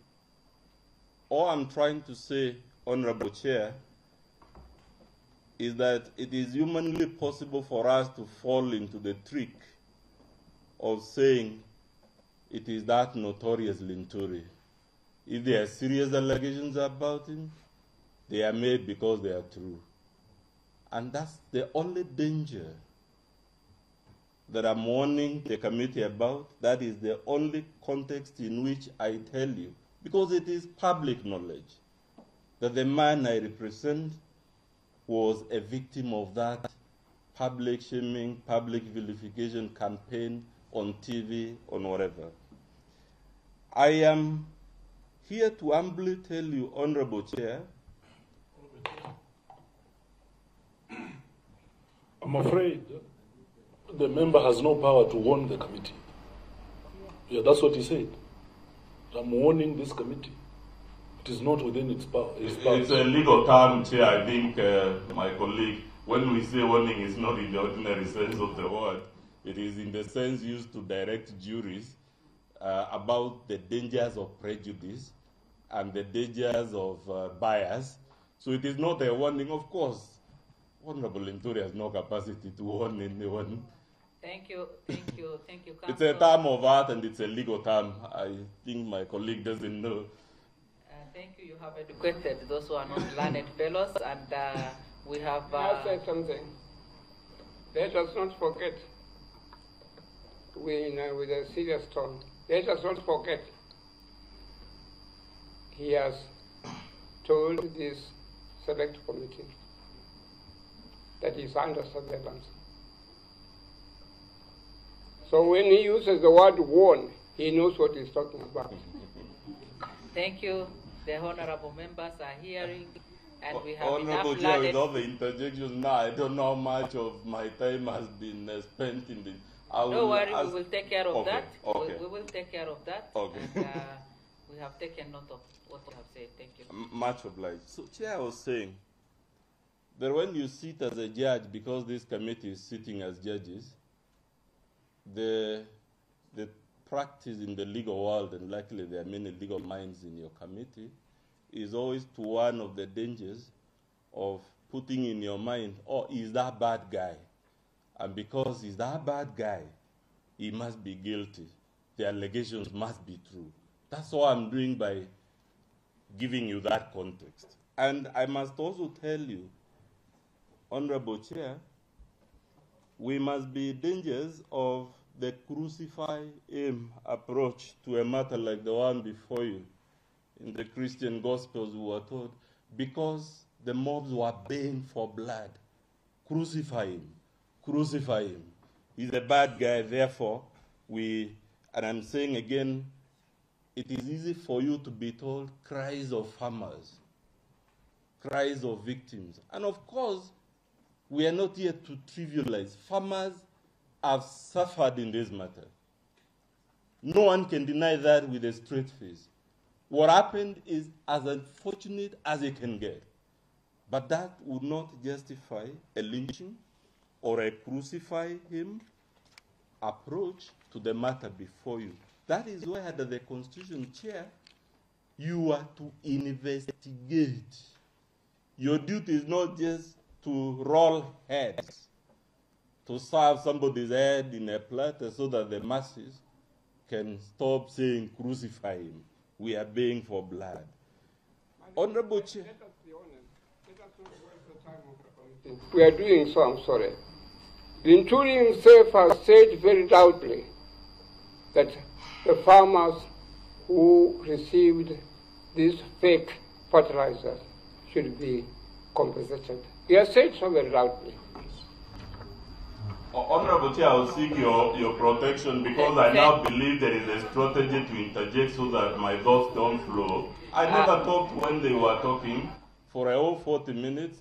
There were many things they said that I had issues with. Council, we are aware of all this, and Senior Council, you had your time, and if we keep interjecting, then we will interfere with his time. We have already, we will add him some more time as a result of what we are doing. Kindly be patient, because you had 40 minutes. I agree. Thank you very much. But only one sentence. Yes. He did not interject because we were talking sense. Honorable Moses. Chair, I think we want to urge Senior Counsel Haminwa and my brother here to give him time to finish, because when they were also raising their issues, we kept quiet. Because I remember at one point, the mover talked of a fake minister, and we didn't raise anything. So let us allow him to proceed the way we allowed also first. We have already said that. Please Honorable let us Chair, not interject. the member is supposed to be neutral, so he's saying we didn't. I thought they're supposed to be the ones to say we. He is supposed to be a neutral arbiter in this thing, unless he declares. We are a neutral team. Chair, yes. we are talking of we parliamentary we. parliamentary language. We didn't interject. He is referring to us as parliamentary committee, and we meant all of us. So please let us not do a lot of interjection, because that will consume a lot of his time and also interfere with the flow of his presentation. Thank you. You can resume. Thank you, Honorable Chair. And I was saying it is because of these dangers of bias, prejudice, that our law forbids the use of character evidence, disposition evidence, similar fact evidence.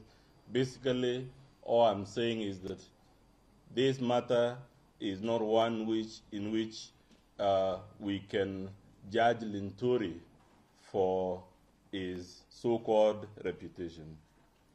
I now come to the mandate of this committee, Honorable Chair, as directed by the Speaker.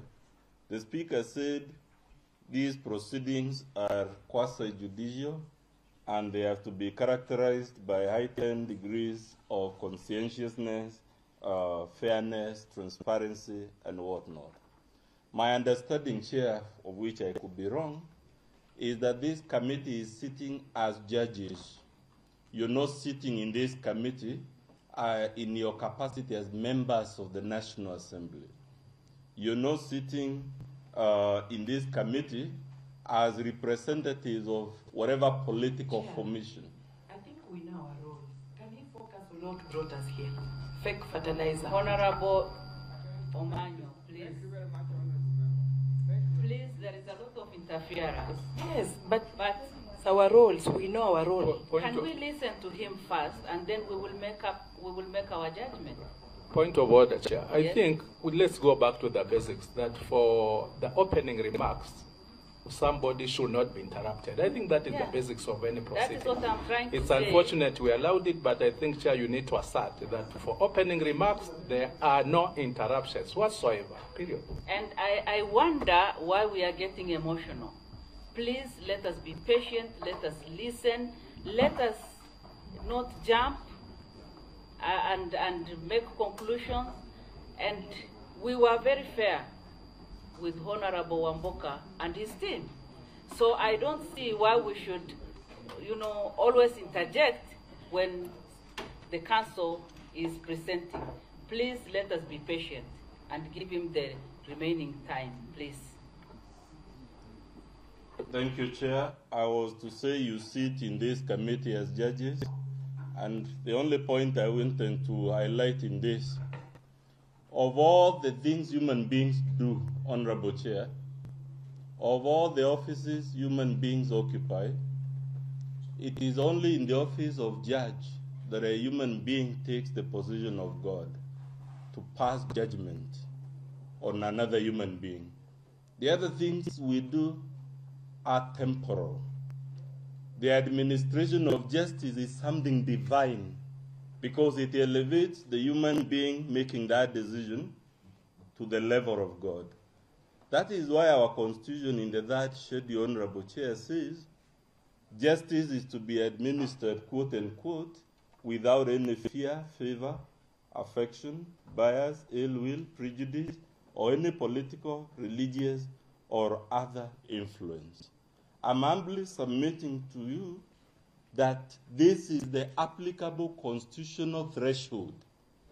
That oath of office for judges is the applicable constitutional threshold for resolving the matter before you. I'm here to very humbly tell you, Honorable Chair and Honorable Members, that justice is a two-sided coin. A coin has two sides. There must be justice for farmers, but there must also be justice for the Honorable Linturi. An injustice to Honorable Linturi cannot be justice to farmers, just like an injustice to farmers cannot be justice to Honorable Linturi. And your duty as a select committee, therefore, is to inquire into this matter using that constitutional threshold that I've just alluded to, and to decide this matter as judges without fear, favor, and all those other things that I mentioned. When you see the motion before you, there is not a single act by Linturi, there is not a single act or omission disclosed on his part. On the contrary, what is before you are alleged acts of third parties. We are placed before you in document number 2 and in document number 21, evidence that shows that Linturi is not guilty of these allegations. We are here to tell you, when we get there, Honorable Chair, that this motion seeks to punish a single CS for what is the official policy of the government of Kenya. The fertilizer subsidy program is officially part of the program of the Kenya Kwanza government. The motion itself concedes this, and in fact it states in black and white that this program, this policy, was part of the Kenya Kwanza manifesto, and it was even put to the voters in the election.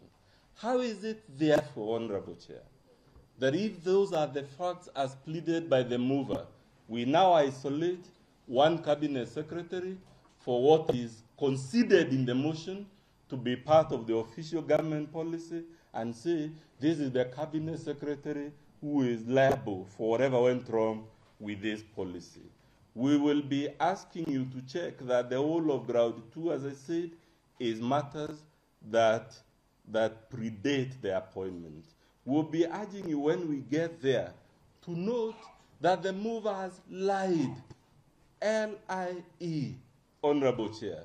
They have misrepresented one of the many family and commercial and whatever disputes in which he tells you that the Honorable Justice Ongundi condemned Linturi and found him guilty of some things here and there.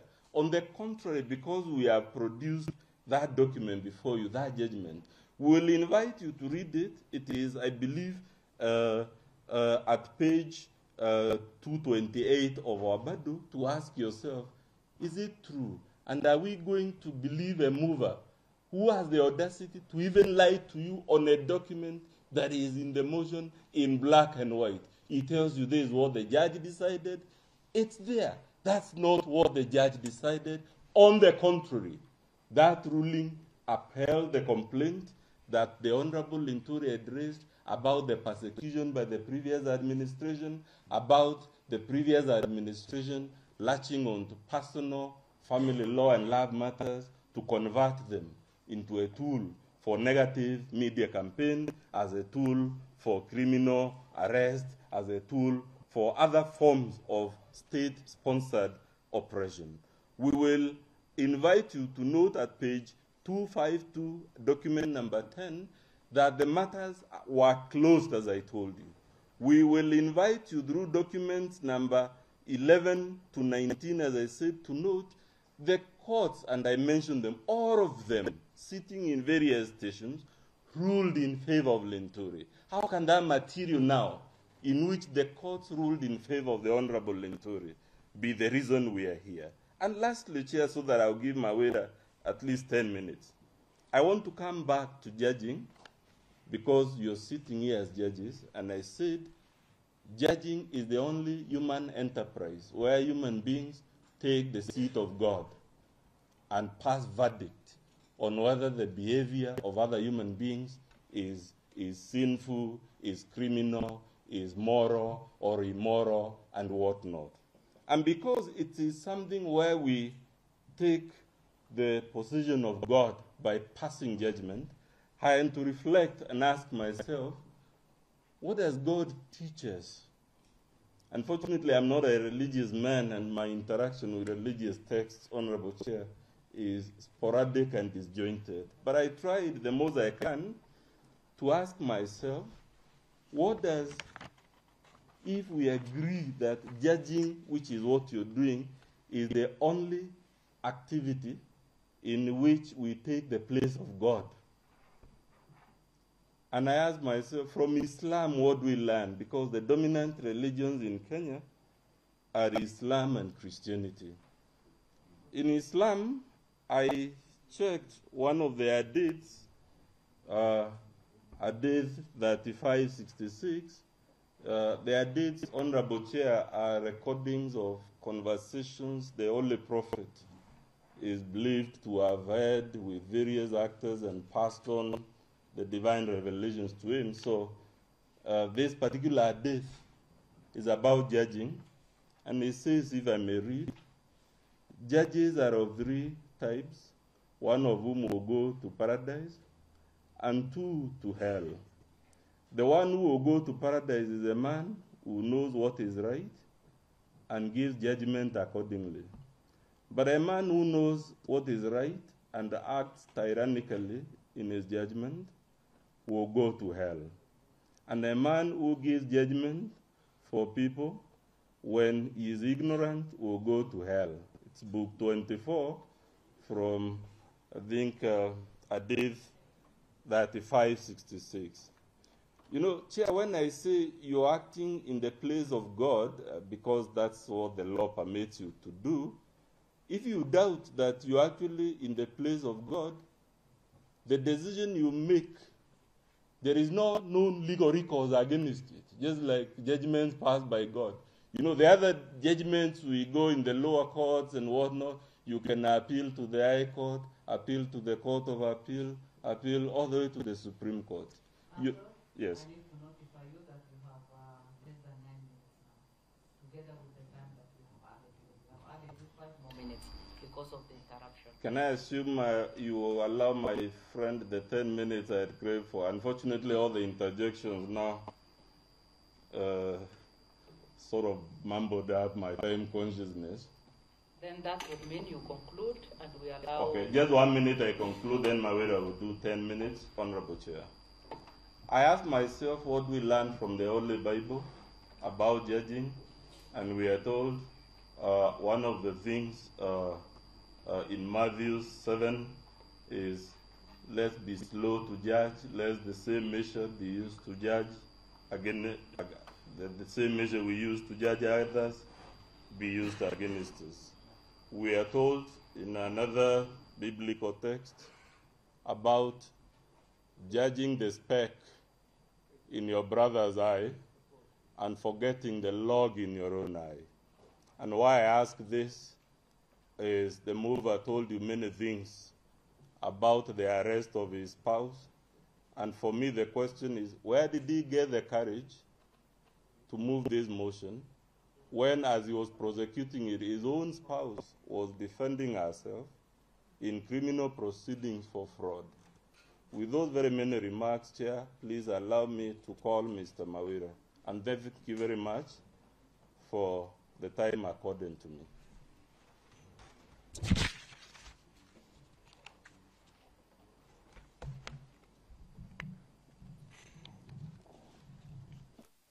Honorable Chair, members, my name is Mithika Linturi.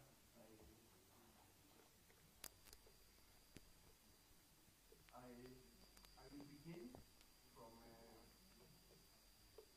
what my learned senior Dr. Muthomi was alluding to, the issue of the judgment that the mover or the sponsor of this motion has referred to in allegation number 2. All these issues about love and affection. It is very unfortunate that as the Cabinet Secretary has to respond to these allegations, because from what we see, they are really belittling of this committee, that this committee has to descend to that arena of love and affection.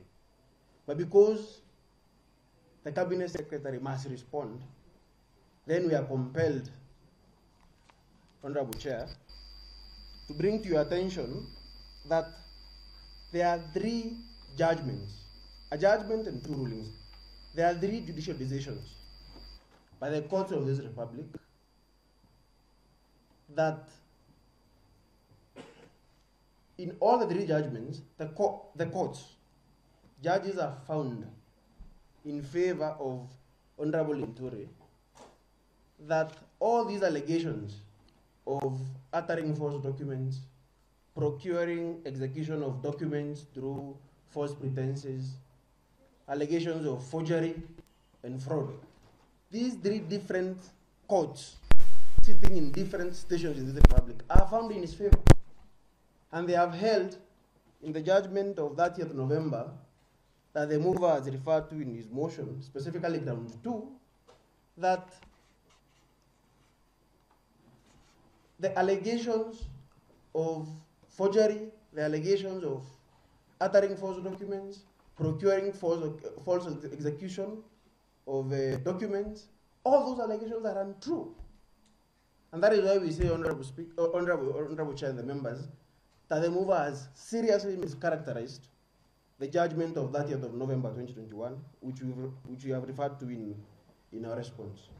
Even more importantly, Honorable Chair, you will note that ground 1E, allegation 1E, in the motion, it talks about alleged gross violation of Article 152 of Article 152, 5 to 10 of the Constitution. We submit in response, Honorable Chair, that those provisions of the Constitution are incapable of breach by a Cabinet Secretary. There is no duty imposed in law on the Cabinet Secretary by Article 152 of the Constitution.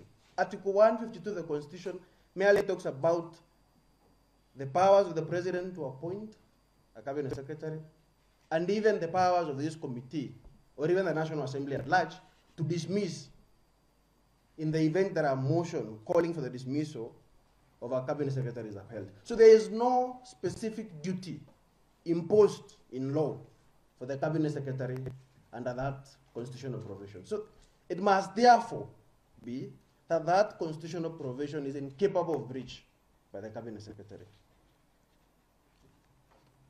Honorable Chair, all the judgments that have been that are referred to in the motion under allegation number 2 about serious reasons to believe that the CS has committed a crime under national and international law, all those judgments that relate to this love and affection, all these judgments and all these matters that are referred to, all those court cases, they predate his appointment as CS. These are matters that were disclosed to the Committee on Appointments during the vetting of the CS. And these are matters, therefore, that could not have arisen as a result of the performance or the execution of the duties of the CS. These are matters that were there before, and the Committee on Appointments considered them in approving his nomination. Honorable Chair, my learned senior Dr. Amino, in his opening statement, talked about the Evidence Act and the place of the Evidence Act in these proceedings. It is important that I make this clarification in order to not only to guide the committee, because we have made, in our response, we have made, in our response, Honorable Chair, there are documents that the mover in his motion has referred to, which we contend are inadmissible hearsay. And this committee, Honorable Chair, you will note, adopted rules on the 2nd of May of this year in its first sitting. And rule number 14 of those rules, Honorable Chair, says expressly that these rules shall complement the provisions of the Evidence Act. So it is not true, and in fact it is misleading for my learned senior to say that the provisions of the Evidence Act, specifically on the issue of inadmissible hearsay evidence, do not apply. This committee, in adopting its own rules, clarified and stated expressly that the provisions of the Evidence Act apply, and these rules merely complement, that is the language of the rules, they merely complement the Evidence Act. And therefore, it must be that those rules, especially on the admissibility of hearsay evidence, they must apply to these proceedings, Honorable Chair. There's another allegation, Honorable Chair, that the mover in his opening statement alluded to about Ugandan farmers sourcing and actually buying fertilizer. That is clearly meant for the Kenyan farmers. The subsidy program, Honorable Chair, you will note, for a farmer to be able to purchase fertilizer, they need to register on the Kenya Integrated Agriculture Management Information System, KIAMI system. And more than 6.9 I believe 4 million farmers have registered on that system. And the principal document for a farmer to be registered on the system is the ID card. So how is it possible then for a Ugandan farmer who is not Kenyan to acquire this fertilizer if they are not on the system? Because for you to get the fertilizer, you need to be registered on the system. Even more importantly, there is an e-voucher that is sent to your mobile phone number. So the ID is a principal document. And Ugandan farmers clearly do not have Kenyan ID cards. Honorable Chair, I think the last point for me is on the issue of evidential threshold, as my learned senior Dr. Mugomi alluded to. The Sonko case is clear that when it comes to matters of admissibility of evidence, inadmissible hearsay evidence would clearly fall short of the evidential threshold and the nexus that the Supreme Court stated is required before a resolution for removal of a state officer from office.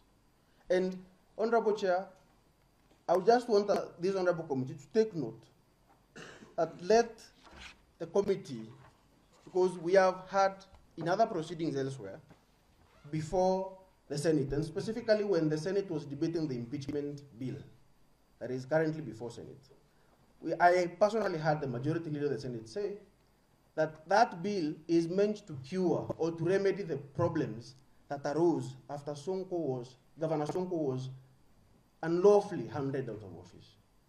So let us not, Honorable Chair, fall for that mistake. My last point for me, Honorable Chair, is what my learned senior, and as we've been saying, the Honorable Member for Waldai is the real face behind this impeachment motion. And as my learned senior confirmed, he even met her yesterday evening. He met her yesterday evening and she was telling him she does not even have a child with the Honorable C.S. Linturi. Clear, what would be the motive for the council representing the sponsor to meet her if she is not the real face behind the motion? And the entire ground two, all those allegations that point to these personal, family, civil, commercial disputes are between the CS and the member for Waldai constituency. So clearly she is the face behind this motion. And that is why we are saying this motion is actuated by malice and personal vendetta. Honorable Manyo, please let us continue because it's just about to conclude. I want to protect the lady in question. We are talking about Linturi, not the ex. But Honorable Manyo, the matter was brought by the sponsor of the motion. Thank you, Honorable Chair, for the protection. Honorable Chair, my last point for me is let us do justice. As my senior said, justice is a two-sided coin. And injustice to Linturi does not mean justice to the farmers. Justice for the farmers does not mean injustice to Linturi. Let justice be done to either party. And the CA sympathizes with the plight of Kenyan farmers. The farmers who are duped, they have suffered enough. But let justice be done for both parties. Thank you, Honorable Chair, and the Honorable Committee for listening to me. Thank you for Chairman, I don't know whether you may allow me one keeping time. Yes, 1 minute I will allow you. Chairman, let me respectfully make a comment and really not going to really belabor so much on what my friends have said. I just want to mention to the members of Honorable Ministers, Cabinet Minister, please go in front and use that. Chair, as he's going there on a light note, C.S. Linturi is a chairperson. It is not chairman because our chair is a lady. Chairman connotes on a point of order, Chair. chairman is a position. It doesn't have a gender orientation. I know man stands for both, but please, because of time, let us allow the cabinet minister to continue. Thank you, Chair. And Chair, let me appreciate what the committee is doing, because that's a constitutional responsibility to discharge. But I've inclined, just been felt that I must really say something, because Chair, whatever I've gone through for a number of years, and which is also manifesting itself here, it's not anything I would want to wish any human being. It has been a long journey, very painful, and when I thought I'd gone through that kind of trauma, the motion here is here with the same stories that I've been trying to fight over years. When Learned Council, Camino, tries to trivialize this matter, it pains me because it doesn't know how painful it is. Because, Chairman, there is no, in the history of the judicial system, nowhere, and worse matter has ever been done or conducted live on TV. It was mine. And that was the reason when Dr. Mudomidi Ankolu tries to contextualize this story, then it's not taken seriously. Just like as mentioned, there is a judgment there by Ongundi, which clearly in a paragraph says that is what happened. When counsel for the mover accepts in before this committee that was called, was having a discussion with the so-called, with the person that we are referring to as a proxy, one wonders what is it that was being discussed. So, members of this committee, I would want to say one time that as we look into this matter, let us really look at the matter on the basis of evidence and the fact. I am ready to defend myself, and I really know the pain that the number of farmers that or really interacted with the few bags of fertilizer. I really feel for them, and I've taken corrective measures from the ministry. Those people that we believe were culpable, I've already taken plea, and Chairman, I want to leave it at that, but you know, it's very painful for me because when I took over the ministry, the country was in a crisis, didn't have food, we were trying to import food, we've produced 67 million bags within the first year. And when we are telling people go back to the farms, I thank the farmers that came to listen to us. I was shown Jahon, and because this is what I would call occupational hazard, because it comes with the job I'm doing. But remember, members, I sat on that side for 15 years. You may also cruise to this side. So as you decide on this matter, please note do injustice. Thank you so much. Thank you very much.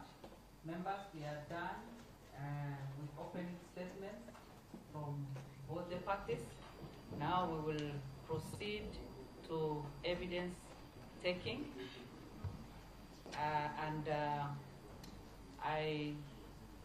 Honorable Jack Wanami Wamboka, Member of Parliament for Bumula constituency, you have 4 hours. And I ask the clerk now to administer the oath, because you are the first witness. Can we have